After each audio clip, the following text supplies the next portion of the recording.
ಮನಸ್ಸು ಕೆಟ್ಟಿರಲಿ ಮುನಿದಿರಲಿ ಜಂತಜಾಪತಿ ನಿನ್ನ ಅಭೀಷ್ಟದ ಸ್ಮರಣೆಯ ಅಷ್ಟಾಕ್ಷರ ಮಂತ್ರ ಜಪಿಸುವ ಹಾಗೆ ಬಾರಂಗ.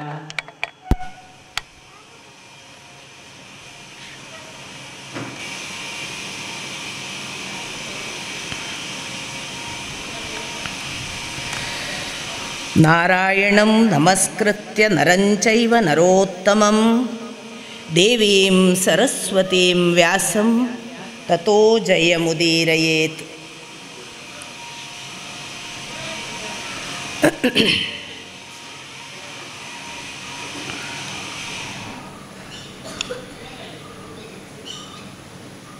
ಸನ್ನಿಧಿಯ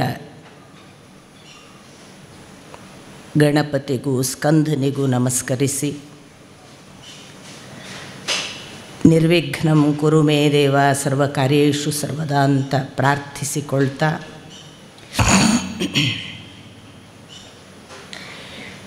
ಈ ಸಜೀವವಾಗಿರುವ ಸಜಿಪದ ಸಕಲ ಭಕ್ತರನ್ನು ನಮಸ್ಕರಿಸಿ,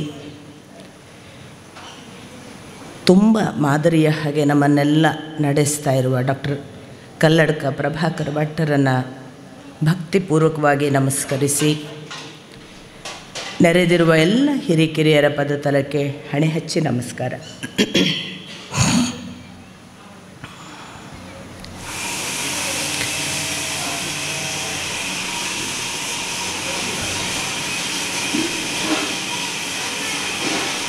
ನಮಗೆಲ್ಲ ಇದು ಈ ದಿನ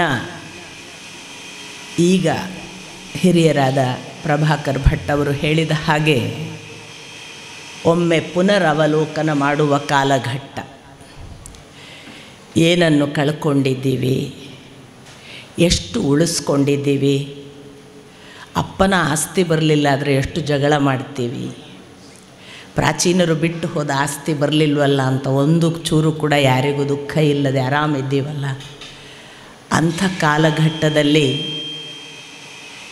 ಮಾಡಬಹುದಾದ ಪ್ರಯತ್ನ ಏನು? ನಮಗೆ ನಮ್ಮ ಒಳಗಿರುವ ಆಸ್ತಿ ಯಾವುದು ಅಂತಲೇ ಗೊತ್ತಿಲ್ಲದೆ ನಾವು ಬಹಳ ಆರಾಮಾಗಿ ಬದುಕಿದ್ದು ಸಾಕು ಅನಿಸುತ್ತೆ. ನಮ್ಮ ಆಸ್ತಿ ಅದು ತೋಳ್ಬಲವೋ, ಅದು ನಾವು ಅನ್ನೋ ಅಸ್ತಿತ್ವದ ಬಲವೋ ಅಷ್ಟು ಮಾತ್ರವೇ ಆಗಿದ್ದರೆ ನಾವು ಇಷ್ಟು ಕಾಲ ಯಾರು ಮಾಡಿದ ಎಲ್ಲ ದಾಳಿಗಳನ್ನು ಇಷ್ಟು ಸರಳವಾಗಿ ದಾಟಲಿಕ್ಕೆ ಸಾಧ್ಯ ಆಗ್ತಿರಲಿಲ್ಲ. ಅಂಥದ್ದೊಂದು ಬಲ ನಮ್ಮ ಪರಂಪರೆಯಲ್ಲಿ ನಮ್ಮ ಹಿರಿಯರೇ ಇಟ್ಟು ಹೋಗಿದ್ದಾರೆ. ಅದು ನಿಕ್ಷೇಪ ಅಂತ. ಈಗ ಭೂಮಿಯ ಕೆಳಗೆ ಒಂದು ಸಂಪತ್ತು ಇಟ್ಟು ಹೋದರೆ ಅದು ನಿಕ್ಷೇಪ, ಅದು ನಿಧಿ. ಅದು ಯಾರಿಗೋ ಸಿಕ್ಕಾಗ ಅವನು ಶ್ರೀಮಂತ, ಇಲ್ಲದಿದ್ದರೆ ಭೂಮಿ ಕೆಳಗೇನೆ ಅದು. ಅದಕ್ಕೆ ನನ್ನ ಅಪ್ಪ ಪದೇ ಪದೇ ಹೇಳ್ತಿದ್ರು, ಇರವು ಸಂಪತ್ತಲ್ಲ, ಇರವಿನ ಅರಿವು ಸಂಪತ್ತು ಅಂತ. ಯಾವತ್ತು ನಮಗೆ ತಿಳಿಯುತ್ತದೆ ಆಗ ಆ ಭೂಮಿ ಕೆಳಗೆ ಏನಿದೆ ಅಂತ ಶೋಧಿಸಿದಾಗ ತೆಗೆದರೆ ನಮಗುಂಟು. ಈ ದಿಶೆಯಲ್ಲಿ ನಾನು ಕೂಡ ನನ್ನ 50ರವರೆಗೆ ಈ ಪುಟಗಳನ್ನು ಕೂಡ ತೆರೆದವಳಲ್ಲ. ಹಾಗಾಗಿ ನಥಿಂಗ್ ಈಸ್ ಲೇಟ್ ಅನ್ನೋದಕ್ಕೆ ನಾನೇ ಉದಾಹರಣೆ. ನಾನು ರಾಮಾಯಣವನ್ನಾಗಲಿ, ಮಹಾಭಾರತವನ್ನಾಗಲಿ, ಭಗವದ್ಗೀತೆಯನ್ನಾಗಲಿ, ಈಗ ಹೇಳುವ ಶ್ರೀಮದ್ ಭಾಗವತ ಅಥವಾ ಯಾವುದೇ 18 ಪುರಾಣಗಳನ್ನಾಗಲಿ ಗ್ರಾಂಥಿಕವಾಗಿ ಓದಿದವಳಾಗಿರಲಿಲ್ಲ.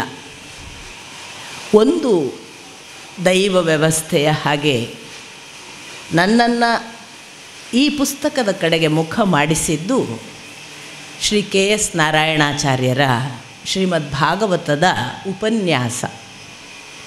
ಯಾರಾದರೂ ಮನೆಗೆ ಹೋಗಿ ಒಂದು ಅರ್ಧ ಗಂಟೆ ಸಮಯ ಕೊಡಿ, KS ನಾರಾಯಣಾಚಾರ್ಯರ ಶ್ರೀಮದ್ ಭಾಗವತ ಅಂತ ಯೂಟ್ಯೂಬಲ್ಲಿ ಒಂಚೂರು ಕೇಳಿ. ಅದು ಹೇಗೆ ಅಂದರೆ, ನಮ್ಮ ಒಳಗೆ ಒಂದು ಮೂಲವನ್ನು ಹಿಡಿದು ಅಲ್ಲಾಡಿಸುವ ಕೆಲಸ ಮಾಡುವಂತಹ ಧ್ವನಿ ಅವರದ್ದು. ನಾದದಿಂದಲೇ ಎಳೆಯುವುದು. ಕೂಗೆ ಕೂಗುತ್ತದ ಓಂ ಕುಹು ಎಂದು ಅಂತ ಬೇಂದ್ರೆ. ಅದು ಒಂದೇ ಸಮನೆ ಕೂಗ್ತದೆ ಈ ಕೋಗಿಲೆ. ಯಾವ ಕೋಗಿಲೆ ಇದು? ಯಾವ ಮರವೋ ಏನೋ? ಒಂದೇ ಸಮನ ಅಸರಂತ ಕೂಗುತ್ತದ ಏನು ಇದಕ್ಕೆ ಬ್ಯಾನ್ಯೋ ಅಂತ ಜೋಗಿ ಕವಿತೆಯಲ್ಲಿ ಬೇಂದ್ರೆ ಹೇಳ್ತಾರೆ. ನಮ್ಮ ಒಳಗೆಲ್ಲರಲ್ಲೂ ಒಂದು ಆತಂಕ ಇದೆ. ಅದನ್ನು ಈಗ ನಾವು ಇನ್ನೊಂದು ಧರ್ಮದ ಆತಂಕ ಅನ್ನೋಣ, ಅಥವಾ ನಮಗೆ ಇರುವಂತಹ ಯಾವುದು ಆರ್ಥಿಕ ಆತಂಕ ಅನ್ನೋಣ, ನಮಗೆ ಇರುವಂತಹ ವಿದ್ಯೆ ಇಲ್ಲದ, ಉದ್ಯೋಗ ಇಲ್ಲದ ಭಯ ಅನ್ನೋಣ. ಏನೇನೋ ಭಯಗಳಿವೆ ನಮಗೆ. ಭಯ ಇಲ್ಲದವನು ಇಲ್ಲ. ಈ ಭಯ ಇಲ್ಲದೇ ಇರುವವನಿಗೆ ಒಂದು ಭಯವನ್ನೇ ಇಲ್ಲವಾಗಿಸುವ ಬಹಳ ದೊಡ್ಡ ತತ್ವಶಾಸ್ತ್ರವನ್ನು ನಮ್ಮ ಭಾರತದ ಪೂರ್ವಜರು, ಹಿರಿಯರು ಸಂಪತ್ತನ್ನೇ ಕೊಟ್ಟು ಹೋಗಿದ್ದಾರೆ. ನನಗೆ ಬಹಳ ಪೂಜ್ಯರಾದ ಶ್ರೀ ಸಿದ್ದೇಶ್ವರ ಶ್ರೀಗಳು ಪದೇ ಪದೇ ಹೇಳುವ ಮಾತು, ಎಲ್ಲ ಮಾಡಿಟ್ಟು ಹೋಗ್ಯಾರ, ನಡೆಯೋದಷ್ಟೇ ಉಳಿದೈತಿ ಅಂತ. ಮಾಡೋಕ್ಕೆ ಏನೂ ಇಲ್ಲ, ಎಲ್ಲ ಹಿರಿಯರು ಮಾಡಿಟ್ಟು ಹೋಗ್ಯಾರ, ಅವರು ಮಾಡಿಟ್ಟದನ್ನು ತಿಳ್ಕೊಂಡು ನಡೆಯೋದಷ್ಟೇ ಉಳಿದೈತಿ ಅಂತ ಹೇಳುವ ಮಾತು ಬಹಳ ಸತ್ಯವಾದದ್ದು. ಹಾಗಾಗಿ 50ನೇ ವಯಸ್ಸಿನವರೆಗೆ ನನ್ನ ಸ್ವಂತ ತಂದೆ, ಈಗಾಗಲೇ ಹಿರಿಯರಾದ ಪ್ರಭಾಕರ್ ಭಟ್ರವರು ಹೇಳಿದ ಹಾಗೆ, ಸಾರ್ವಜನಿಕವಾಗಿ ಎಲ್ಲ ಕಡೆ ಭಾರತೀಯ ತತ್ವಶಾಸ್ತ್ರದ ಯಾವ ಪ್ರಕಾರವನ್ನೇ ಅನ್ನಿ ನಮ್ಮ ತಂದೆ ನಿರರ್ಗಳವಾಗಿ ಪ್ರವಚನ ಮಾಡ್ತಿದ್ದರು. ಅಂಥ ಅಪ್ಪನ ಮನೆಯಲ್ಲಿ ಇದ್ದೂ ಕೂಡ ನಾನು ಪುಟ ತೆರೆದವಳಲ್ಲ. ಅಪ್ಪ ಯಾಕೆ ಆ ಕೆಲಸ ಮಾಡಲಿಲ್ಲ ಆ ಪ್ರಶ್ನೆ ಈಗ ಅರ್ಥ ಆಗೋದು. ಅವರು ಸ್ವಾಧ್ಯಾಯಿ, ಅವರಿಗೆ ಯಾರೂ ಪಾಠ ಮಾಡಿದ್ದಲ್ಲ. ಬಹುಶಃ ಆ ಕಾರಣಕ್ಕಾಗಿ ನಾನು 8ನೇ ತರಗತಿಯಲ್ಲಿದ್ದಾಗ ರಾಮಾಯಣ ಹಿಡ್ಕೊಂಡೋಗಿ ಅವ್ರ ಕೋಣೆ ಕೂತ್ರೆ ಅವರೊಂದು 4 ದಿವಸ ಹೇಳ್ದಂಗೆ ಮಾಡೋದು, ಇನ್ನೊಂದು 4 ದಿವಸ ಪುರ್ಸೊತ್ತಿಲ್ಲ ಅನ್ನೋದು, ಮತ್ತೊಂದು 8 ದಿವಸದ ಮೇಲೆ ನಾನು ಮತ್ತೆ ಹೋದರೆ 1 ದಿವಸ ಹೇಳ್ದಂಗೆ ಮಾಡೋದು, ಮತ್ತೆ ನೋಡೋಣ ಅನ್ನೋದು. ಹೀಗೆ ಮಾಡಿ ನನಗೆ ಹೇಳದೇ ಇರುವುದನ್ನು ತನ್ನ ಮಾದರಿ ಅಂತ ತೋರಿಸಿದ್ರು ಅಂತ ಕಾಣ್ತದೆ. ಉಪನ್ಯಾಸಕ್ಕೆ ನಿತ್ಯ ಹೊರಟಿದ್ದೆ ಅವರ ಬೆನ್ನಿಗೆ ನಾನು. ಒಂದು ದಿವಸ ಹೇಳಿದರು, ನಿನಗೇನಾಗಬೇಕು ನಾನು ಉಪನ್ಯಾಸಕ್ಕೆ ಬಂದು ಅಂತ. ಅದು ಹೇಗಿತ್ತಂದರೆ, ಚಿಕ್ಕ ಮಕ್ಕಳು ರೆಡಿಯಾಗಿ ಡ್ರೆಸ್ ಹಾಕಿ ಕೂತ್ಕೊಂಡಾಗ ಹೊಡೆದ ಹಾಗಾಯಿತು ನನಗೆ. ನಾನು ಉಪನ್ಯಾಸಕ್ಕೂ ಹೋಗೋದು ಬಿಟ್ಟೆ. ಅವರು ಎಲ್ಲದರಲ್ಲೂ ತೋರಿಸಿದ್ದು ಏನು ಅಂದರೆ, ನೀನು ಸ್ವತಃ ಓದು, ಸ್ವತಃ ತಿಳಿ, ಸ್ವತಃ ಅದನ್ನು ಅರ್ಥ ಮಾಡಿಕೊ. ಸ್ವತಃ ಅರ್ಥ ಮಾಡಿಕೊಳ್ಳುವುದರಲ್ಲಿ ಇರುವ ಆನಂದ ಮತ್ತು ಪರಿಶ್ರಮ ಇನ್ನೊಬ್ಬರು ಹೇಳಿಕೊಟ್ರೆ ಬರಲ್ಲ ಅಂತ ಇದ್ದಿರಬೇಕು ಅಂತ ಈಗ ಅರ್ಥ ಆಗೋದು. ಯಾಕಂದರೆ ನನ್ನ ಸಾಕ್ಷಾತ್ ಗುರುಗಳಾದ ಸತ್ಯಕಾಮರು ಕೂಡ ಪುರಾಣ ಪ್ರಪಂಚವನ್ನು ಅರೆದು ಕುಡಿದ ಹಾಗೆ ಅವರ ಎಲ್ಲ ಕಾದಂಬರಿಗಳಿವೆ. ಅವರು ಹೇಳಲಿಲ್ಲ ನನಗೆ. ಹೀಗಾಗಿ ನಾನು ನಿಮಗೆಲ್ಲರಿಗೂ ಹೇಳೋದು, ಒಂದು ಕಾಲ ಇತ್ತು, ಅದು ಸಂಸ್ಕೃತದಲ್ಲಿದೆ, ಓದಕ್ಕೆ ಬರಲ್ಲ, ನಮಗೆ ಭಾಷೆ ಗೊತ್ತಿಲ್ಲ, ಜಾತಿ ಬಂಧನ ಇದೆ, ಅದಕ್ಕೆ ಜಾತಿಯವರೇ ಓದಬೇಕು, ಜಾತಿ ಅಲ್ಲದವರು ಏನೇನೇನೋ ಅಪಕಲ್ಪನೆಗಳೆಲ್ಲ ಇತ್ತು. ಗಂಡಸರು ಮಾತ್ರ ಓದಬೇಕು, ಹೆಂಗಸರು ಓದಬಾರ್ದು, ಎಲ್ಲವೂ ಇತ್ತು. ಈಗ ನಾವು ತುಂಬ ಬದಲಾಗಿದ್ದೇವೆ. ಆಗಬೇಕು, ಆಗಿಲ್ಲದಿದ್ದರೆ ಮನಸ್ಸಿನಿಂದ ಅಂಥ ಕೆಟ್ಟ ವಿಚಿತ್ರ ಮಾನಸಿಕ ಪೂರ್ವಗ್ರಹಗಳನ್ನು ದಯವಿಟ್ಟು ತೆಗಿಲೇಬೇಕು. ನಾವು ತೆಗೆಯದಿದ್ದರೆ ನಾವು ಬೆಳೆಯೋಕ್ಕೆ ಸಾಧ್ಯ ಇಲ್ಲ. ನಾನು ಅದಕ್ಕೆ ಚರಣ್ ಅವರಿಗೆ ಯಾವಾಗಲೂ ಹೇಳ್ತಿದ್ದೆ, ಶ್ರೀಮದ್ ಭಾಗವತದಂಥದ್ದನ್ನು ಬೀದಿಯಲ್ಲಿ ಹೇಳಬೇಕಾದ ಗ್ರಂಥ. ಮಡಿ ಮಾಡಿ ಅದನ್ನು ಒಂದೇ ಕಡೆ ಹೇಳ್ತಾ ಬಂದರೆ ನಿಜವಾದ ಸಾರಸರ್ವಸ್ವವೂ ಕೂಡ ತಲುಪಬೇಕಾದವರನ್ನು ತಲುಪದೆ ಹೋಗಬಹುದು. ಹಾಗಾಗಿ ನಿಮ್ಮ ಮನೆಗಳಲ್ಲೆಲ್ಲ ಭಾಗವತದ ಒಂದು ಶ್ರುತ ಪರಂಪರೆ ನೋಡಿ. ನಮ್ಮದು ಶ್ರುತ ಪರಂಪರೆ, ಕೇಳುವುದರಿಂದ ಬೆಳೆದದ್ದು. ಕೇಳುವುದರಿಂದ ಬೆಳೆದದ್ದರಿಂದಲೇ ಅಂಥ ಗ್ರಂಥಾಲಯವನ್ನು ಸುಟ್ಟರು ನೋಡಿ. ನಳಂದ ವಿಶ್ವವಿದ್ಯಾಲಯದಲ್ಲಿ ಸುಟ್ಟಾಗಲೂ ನಮ್ಮ ಸಂಸ್ಕೃತಿಯ ಅಷ್ಟೂ ಶಾಸ್ತ್ರ ಉಳಿಯಿತು. ಯಾಕೆ ಉಳಿಯಿತು? ಎಲ್ಲ ತಲೆಯಲ್ಲಿತ್ತು. ನಿನ್ನೆ ಪ್ರತಾಪ್ ಸಿಂಹ ಭಾಳ ಚೆನ್ನಾದ ಉತ್ತರ ಕೊಟ್ಟಿದ್ದಾರೆ, ನೀವು ಗಮನಿಸಿರಲಿಕ್ಕೆ ಸಾಕು. ನೀವು ಜನಿವಾರ ಕಟ್ ಮಾಡಿದ್ರಿ, ಸಂಪತ್ತು ತಲೆಯಲ್ಲಿದೆ, ಜನಿವಾರದಲ್ಲಿ ಇಲ್ಲ, ನಿಮಗದು ಗೊತ್ತೇ ಆಗಲಿಲ್ಲ ಅಂತ. ಹಾಗೆ ನಮ್ಮ ತಲೆಯಲ್ಲಿ ನಾವು ಸಂಪತ್ತನ್ನು ಗಾಢವಾಗಿ ಬೆಳೆಸಿಕೊಳ್ಳಬಹುದಾದ ಸೌಕರ್ಯ ಇವತ್ತಿನ ದಿನದಲ್ಲಿ. ನೀವು ಇಂಗ್ಲೀಷ್ ಭಾಷೆ ಒಂದು ಓದಬೇಡಿ, ಯಾಕಂದರೆ ಇಂಗ್ಲೀಷ್ ಕಲ್ಚರ್ ಅಂತ ನಾವು ಯಾವುದನ್ನು ಹೇಳ್ತೇವಲ್ಲ, ಆ ಕಲ್ಚರ್ನವರಿಗೆ ನಮ್ಮ ಭಾರತೀಯ ತತ್ವಶಾಸ್ತ್ರದ ವಾಸನೆ ಸಂಸ್ಕಾರಗಳು ಇಲ್ಲದೆ ಅನುವಾದ ಆಗೋದ್ರಿಂದ ಅದೊಂದು ಬಿಟ್ಟರೆ ನೀವು ಕನ್ನಡ, ಹಿಂದಿ, ಮರಾಠಿ ಅಥವಾ ಭಾರತೀಯ ಭಾಷೆಯ ಯಾವುದೇ ಅನುವಾದ ಓದಿ, ಏನೇನೂ ನಿಮಗೆ ಅದರ ನಿಜವಾದ ಸತ್ವಸಾರಕ್ಕೆ ತೊಂದರೆ ಆಗಲಿಕ್ಕಿಲ್ಲ. ವ್ಯಾಖ್ಯಾನ ಮಾಡುವ ಮಟ್ಟಕ್ಕೆ ಸಂಸ್ಕೃತದಲ್ಲಿಯೇ ನಾನು ಒರಿಜಿನಲ್ ಓದಿದರೆ ನನಗೆ ಒರಿಜಿನಲ್ನಲ್ಲಿ ಸಿಗುವ ಆನಂದ ಅದು ಬೇರೆ ಇರಬಹುದು. ಆದರೆ ಖಂಡಿತಕ್ಕೂ ಕೂಡ ಇಂಥದ್ದೊಂದು ಸಾರಸರ್ವಸ್ವವನ್ನು ಒಳಗೊಂಡ ಒಂದು ಮಹಾತತ್ವಶಾಸ್ತ್ರ ನಮ್ಮಲ್ಲಿ ಇದೆ. ಆ 50ರ KS ನಾರಾಯಣಾಚಾರ್ಯರ ಪ್ರೇರಣೆ ನನ್ನನ್ನು ಓದಿಗೆ ನೂಕಿತು. ಕೇಳ್ತಾ ನನ್ನಲ್ಲಿ ಏನೋ ಒಂದು ಖಾಲಿತನ ಇದೆ.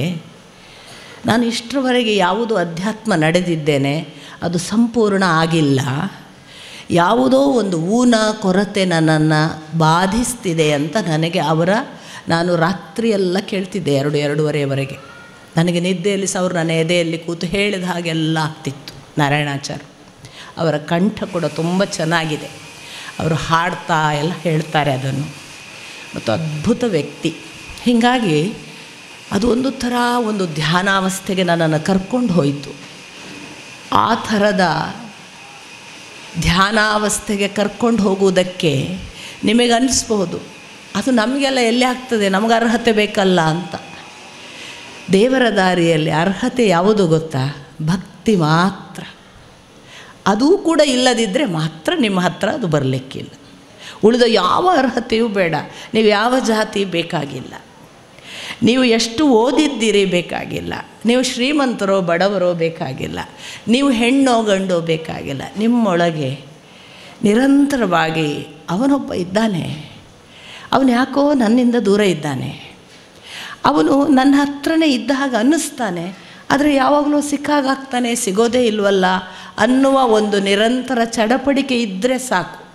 ಅದು ಇಂದಲ್ಲ ನಾಳೆ ಎಲ್ಲರಿಗೂ ಬರುವ ಚಡಪಡಿಕೆ. ನೀವು ಎಷ್ಟೇ ಬದುಕಿನಲ್ಲಿ ಸಾಧನೆ ಮಾಡಿ ಒಂದು ಟಾರ್ಗೆಟ್ ಮುಟ್ಟಿದೆ ಅಂತ ಅಂದ್ಕೊಳ್ಳಿ, ಆ ಟಾರ್ಗೆಟ್ ಮುಟ್ಟುವವರೆಗೆಲ್ಲ ಮೈಮರೆತು ಗಲಾಟೆ ಮಾಡಿರ್ತೀರಿ. ನೀವು ಟಾರ್ಗೆಟ್ ಮುಗೀತದೆ ನೋಡಿ, ಮರುದಿವಸ ಒಂದು ವ್ಯಾಕ್ಯೂಮ್ ಎಲ್ಲರಲ್ಲೂ ಇರ್ತದೆ. ಇಷ್ಟೇಯಾ? ಇದರ ಆಚೆಗೆ ಏನೂ ಇಲ್ವಾ? ಇದರ ಆಚೆಗೆ ಏನು ಇಲ್ವಾ ಅನ್ನುವ ಒಂದು ಒಳಗೆ ಕಾಣಿಸಿಕೊಳ್ಳುವ ನಿರ್ವಾತ ಇದೆಯಲ್ಲ, ಒಂದು ಖಾಲಿತನ, ಅಲ್ಲಿ ಎಂಟರ್ ಆಗಬೇಕು ನಾವು. ಅದರ ಒಳಗೆ ಅವನೇ ಇದ್ದಾನೆ. ಭಾಗವತ ಇರಲಿ, ಭಗವದ್ಗೀತೆ ಇರಲಿ, ರಾಮಾಯಣ ಇರಲಿ, ಮಹಾಭಾರತ ಇರಲಿ, ಮಾಡುವ ಮುಖ್ಯ ಕೆಲಸ ಒಂದು ಏನು ಅಂದರೆ ನಮ್ಮ ಒಳಗಿರುವ ಭಗವಂತನನ್ನು ನಮಗೆ ಒಂದು ಸಣ್ಣ ಅನುಭವಕ್ಕೆ ತರುವುದು. ಪೂರ್ತಿಯಾಗಿ ಅಂತ ನಾನು ಹೇಳಲ್ಲ, ಕನಿಷ್ಠ ಮಟ್ಟಕ್ಕಾದರೂ ನಮಗೊಂದು ಸಣ್ಣ ಸ್ಪಂದನ ಉಂಟಾದರೆ ಓಹೋ ಒಂದು ವಿಷಯ ಗೊತ್ತಾಗ್ಬಿಡುತ್ತೆ, ಈ ಜಗತ್ತಿನ ಸಕಲ ಚರಾಚರಗಳಲ್ಲಿ ಅವನಿದ್ದಾನಲ್ಲ ಅಂತ. ಸಕಲ ಚರಾಚರಗಳಲ್ಲಿ ಅವನಿದ್ದಾನಂದಾಗ ಅವನು ಎಷ್ಟು ಕರುಣಾಮಯಿ. ಒಬ್ರಿಗೆ ಭೇದ ಮಾಡಲಿಲ್ವಲ್ಲ, ಇಲ್ಲಿ ಇದ್ದೇನೆ ಇಲ್ಲಿ ಇಲ್ಲ ಅಂತಿಲ್ವಲ್ಲ. ಇದನ್ನು ನೀವು ಬಹಳ ರ್ಯಾಷನಲ್ಲಾಗಿ ಎಡಪಂಥೀಯರ ಹಾಗೆ ಯೋಚನೆ ಮಾಡುವಾಗ ಮತ್ತ್ಯಾಕ್ರಿ ಎಲ್ಲರೂ ಒಂದೇ ಥರ ಇಲ್ಲ, ಎಲ್ಲರೂ ಶ್ರೀಮಂತರು ಯಾಕಾಗಲಿಲ್ಲ, ಎಲ್ರಿಗೂ ಎಲ್ಲ ಸಿಕ್ಕಲಿಲ್ಲ ಯಾಕ್ರಿ, ಎಲ್ಲರಿಗೆ ಒಂದೇ ಥರದ ಕೈಕಾಲು ಕೊಡಲಿಲ್ಲ, ಊನ ಯಾಕೆ ಕೊಟ್ಟಿದ್ದಾನ್ರಿ? ನೀವು ಹೊರಗಿನ ವಿಚಾರಕ್ಕೆ ಬರಬೇಡಿ. ಅದೆಲ್ಲ ಭೌತಿಕವಾದದ್ದನ್ನು ಭಗವಂತನ ಭಾಗವಾಗಿ ಒಂದು ಪಾರ್ಟ್ ಅಂತ ನೋಡಿದರೆ ಅಭೌತಿಕವಾದ ಒಂದು ಶಕ್ತಿಯಾಗಿ ಅವ ಇದ್ದಾನಲ್ಲ, ಅವ ಎಲ್ಲರಲ್ಲೂ ಕಂಪ್ಲೀಟಾಗಿ ಇದ್ದಾನೆ. ಈ ಭಾವದಿಂದ ನಮಗೆಲ್ಲರಿಗೂ ಕೂಡ ಒಂದು ಬಹಳ ದೊಡ್ಡ ಭಯ ಇದೆ, ಬಹಳ ದೊಡ್ಡ ನಿರಾಶೆ ಇದೆ, ನಮಗೆಲ್ಲರಿಗೂ ಕೂಡ ಒಂದು ಆತಂಕ ಇದೆ. ಅದು ಈಗ ಸದ್ಯದ ಪರಿಸ್ಥಿತಿಯಲ್ಲಿ ಒಂದು ಧರ್ಮದ ಆವೇಶ. ಕೋಲ್ಕತ್ತಾದಲ್ಲಿ ಏನಾಗ್ತಿದೆ, ಬಾಂಗ್ಲಾದಲ್ಲಿ ಏನಾಗ್ತಿದೆ, ಕೇರಳ ಏನು ಮಾಡ್ತಿದೆ, ನಮ್ಮ ಸುತ್ತಮುತ್ತಲೇ ಏನೇನೋ ದುರ್ಘಟನೆಗಳು ನಡೀತಿವೆ. ಮೊನ್ನೆ ಪುರಿ ಜಗನ್ನಾಥನ ಗರುಡಗಂಬದಿಂದ ಧ್ವಜವನ್ನೇ ಗರುಡ ತಗೊಂಡು ಹೋಯಿತು ಅಂತ ಒಂದು ಸುದ್ದಿ ಆಯಿತು. ಪುತ್ತಿಗೆಯ ಮೂಲ ಮಠದ ದೇವಸ್ಥಾನದಲ್ಲಿ ಆ ರಥೋತ್ಸವಕ್ಕೆ ಪೂರ್ವದಲ್ಲಿ ಗಾಳಿ ಬಂದು ಗರುಡಗಂಬವೇ ಬಿತ್ತು ಅನ್ನುವ ಸುದ್ದಿ ಬಂತು. ಮೊನ್ನೆ ಬಪ್ಪನಾಡು ದೇವಸ್ಥಾನದಲ್ಲಿ ರಥ ಎಳೆಯುವ ಹೊತ್ತಿಗೆ ರಥದ ಮೇಲ್ಭಾಗ ನೆಲಕ್ಕೆ ಬಿದ್ದ ಘಟನೆ ಬಂತು. ನಾವು ಕಾರ್ಯಕಾರಣ ಸಂಬಂಧವನ್ನು ಹುಡುಕುವವರು. ಒಂದು ಕಾರ್ಯ, ಒಂದು ಕಾರಣ ಇಲ್ಲದೆ ಇಲ್ಲಿ ಏನೂ ಆಗೋದಿಲ್ಲ ಅಂತ. ಈ ಹಿನ್ನೆಲೆಯಲ್ಲಿ ಬದುಕಿನ ಎಲ್ಲ ಸುತ್ತ ಕಾಣುವ ಸಂಗತಿಗಳಿಗೆ ಕಾರಣ ಇದೆ, ಕಾರಣ ಇಲ್ಲದೆ ಏನೂ ಆಗೋದಿಲ್ಲ. ಹಾಗಾಗಿ ನಮ್ಮ ಈ ಪ್ರಸ್ತುತ ಪರಿಸ್ಥಿತಿಯಲ್ಲಿ ಶ್ರೀಮದ್ ಭಾಗವತ ತಗೊಂಡು ಏನು ಮಾಡೋದು? ಪೂಜ್ಯರು ಹೇಳಿದರು, ಅಲ್ಲಿ 10 ಜನ ಇದ್ದರು, ಮಾತಾಡ್ತೀನಿ ಅಂತ. ಅವರಿಗೂ ಗೊತ್ತು. ಶುಕ ಮುನಿಗಳು ಪರೀಕ್ಷಿತನಿಗೆ ಒಬ್ಬನಿಗೆ ಹೇಳಿದರು. ಎಷ್ಟು ಜನ ಇದ್ದರು ಅಂತ ಉಲ್ಲೇಖ ಇದೆ. ಸರ್ವ ಋಷಿಗಳು ಬಂದು ಆಸೀನರಾದರು ಅಂತ. ನಿಮ್ಮ ಪುಣ್ಯಕ್ಕೆ ನಮ್ಮ ವಾಕ್ ಸತ್ಯವಿದ್ದರೆ ನಾವು ಎಲ್ಲರೂ ಈಗ ಭಕ್ತಿಯಿಂದ, ನಾವು ಯಾರ ವಿರುದ್ಧಕ್ಕಾಗಿಯೂ ಅಲ್ಲ, ನಮ್ಮ ಅಂತಃಸತ್ವದ ಭಗವಂತನನ್ನು ಕಾಣಬೇಕು ಅನ್ನುವ ಹಸಿವಿನಿಂದ ನೀವು ಇಲ್ಲಿ ಬಂದು ಕೂತದ್ದು ಹೌದಾದರೆ, ನಿಮಗೆ ಗೊತ್ತಿರಲಿ, ನಿಮ್ಮ ಪಕ್ಕದಲ್ಲೆಲ್ಲ ದೇವತೆಗಳು ಮತ್ತು ಋಷಿಗಳು ಆಸೀನರಾಗಿ ಭಾಗವತ ಕೇಳ್ತಾರೆ. ಇದು ಸತ್ಯದ ಮಾತು. ಇದು ಅನುಭವಿಸಿದವರಿಗೆ ಗೊತ್ತು.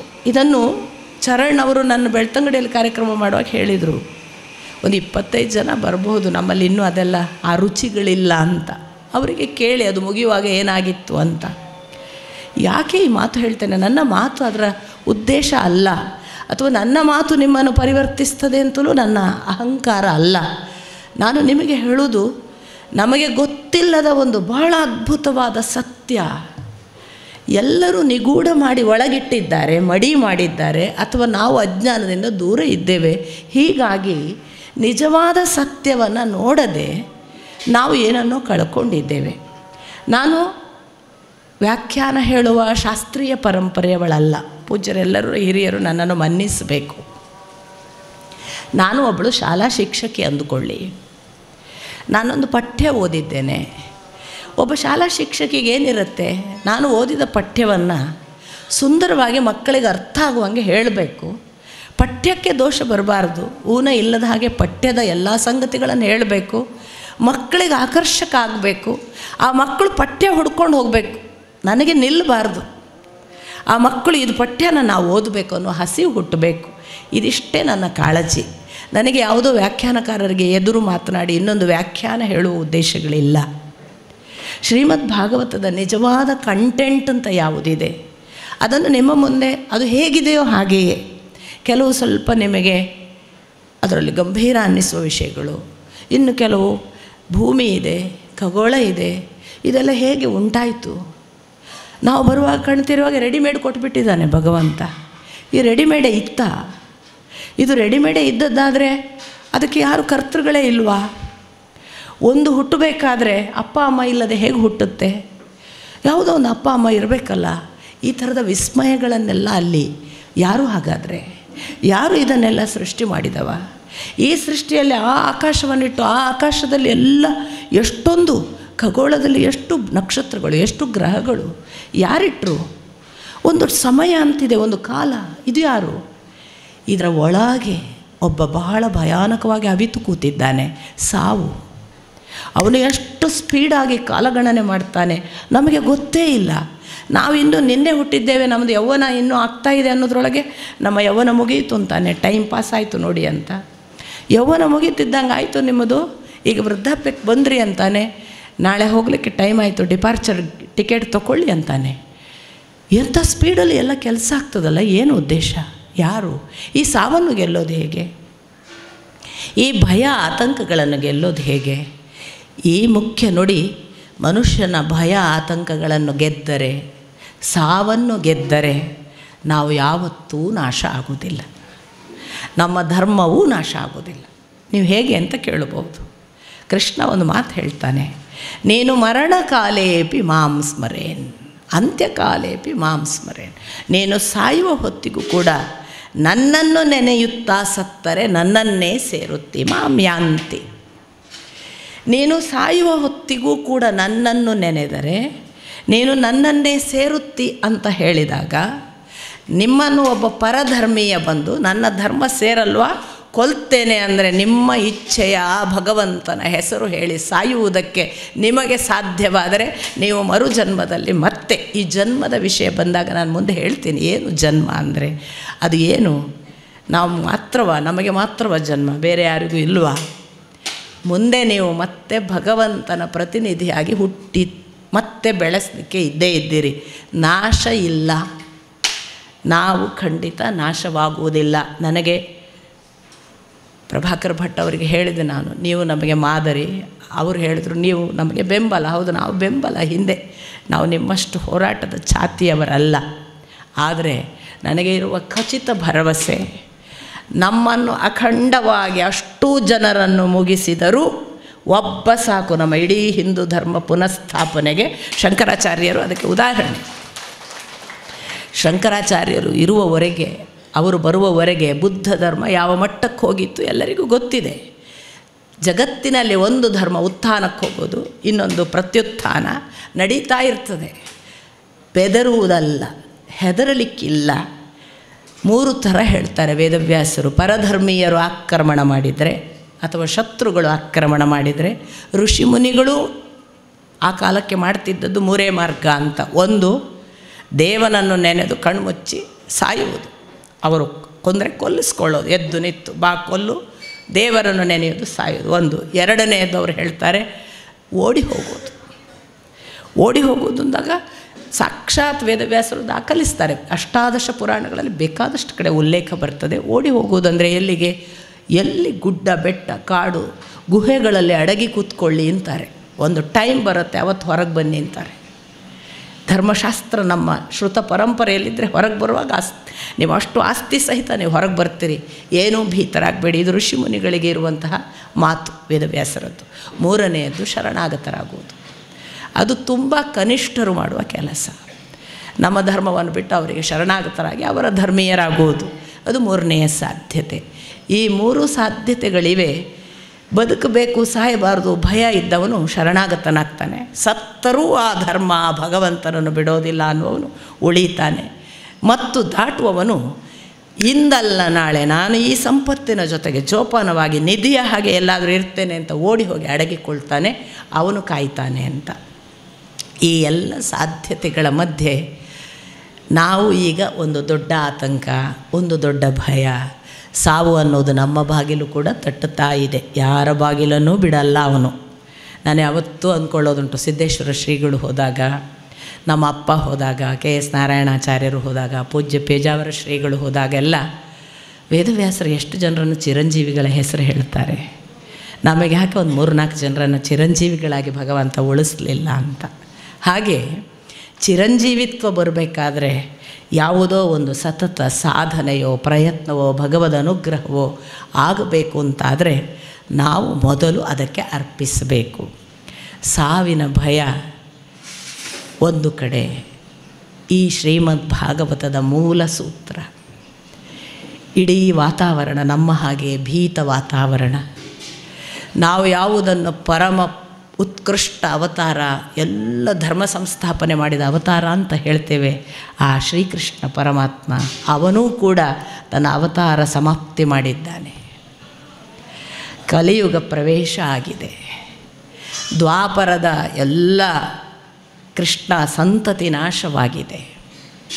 ಇತ್ತ ಯುಧಿಷ್ಠಿರಾದಿಗಳು ಎಂಥ ಹೋರಾಟ ಮಾಡಿ ಯುದ್ಧದ ನಂತರ ರಾಜ್ಯ ಸಂಪತ್ತು ಪಡೆದಿದ್ದಾರೆ. ಅಂಥ ಹೊತ್ತಿನಲ್ಲಿ ಕೃಷ್ಣನಿಲ್ಲ. ನಮ್ಮಕ್ಕಿಂತ ಆತಂಕದ ಸಮಯ ಅಲ್ವಾ ಅದು?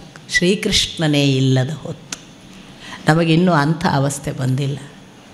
ಅವರ ಕಾಲ ನೋಡಿ, ಭಗವಂತ ಇಡೀ ಭೂಮಂಡಲದಲ್ಲಿ ಮನುಷ್ಯರ ಅಕ್ಕಪಕ್ಕ ನಮ್ಮ ಹಾಗೆ ಓಡಾಡ್ತಿದ್ದವ, ತಾನು ಎಲ್ಲಿಯೂ ಕೂಡ ತಾನು ಭಗವಂತ ಅನ್ನೋದನ್ನು ಪದೇ ಪದೇ ಹೇಳದೆ, ಯಾರೂ ಗಮನಿಸದೆ ಭಗವಂತನಲ್ಲ ಅನ್ನೋ ಹಾಗೆ ಅಸಡ್ಡೆ ಮಾಡಿದಾಗ ತಾನು ಕೂಡ ಭಗವಂತ ಅನ್ನೋದನ್ನು ಅಲ್ಲಲ್ಲಿ ತೋರಿಸ್ತಾ, ಪಕ್ಕ ಗೆಳೆಯನ ಹಾಗೆ, ಒಬ್ಬ ಬಂಧುವಿನ ಹಾಗೆ, ಗೋಪಿಕೆಯರಿಗೆ ಮಿತ್ರನ ಹಾಗೆ, ಅಪ್ಪ ಅಮ್ಮ ಮತ್ತೊಬ್ಬರಿಗೆ ತಾನು ಒಬ್ಬ ಮಗುವಿನ ಹಾಗೆ, ಇನ್ಯಾವುದೋ ಸಾಕು ತಾಯಿಗೆ ಇನ್ನಿಲ್ಲದ ಗೌರವ ಋಣ ಸಂದಾಯ ಮಾಡಿದ ಒಬ್ಬ ಸಾಕು ಮಗನ ಹಾಗೆ, ಜಗತ್ತಿನ ದುಷ್ಟ ಅನ್ನಿಸಿಕೊಳ್ಳುವ ದುರ್ಯೋಧನನಿಗೂ ಕೂಡ ತನ್ನ ವಿಶ್ವರೂಪ ತೋರಿಸಿ, ಬದಲಾಗಪ್ಪ ನಿನಗೊಂದು ಅವಕಾಶ ಇದೆ ಅನ್ನುವ ಕರುಣೆ ತೋರಿದ, ಸಾಕ್ಷಾತ್ ಅರ್ಜುನನಿಗೆ ಗುರುತಾಗದ ಹಾಗೆ ಅಡಗಿ ಕೂತ,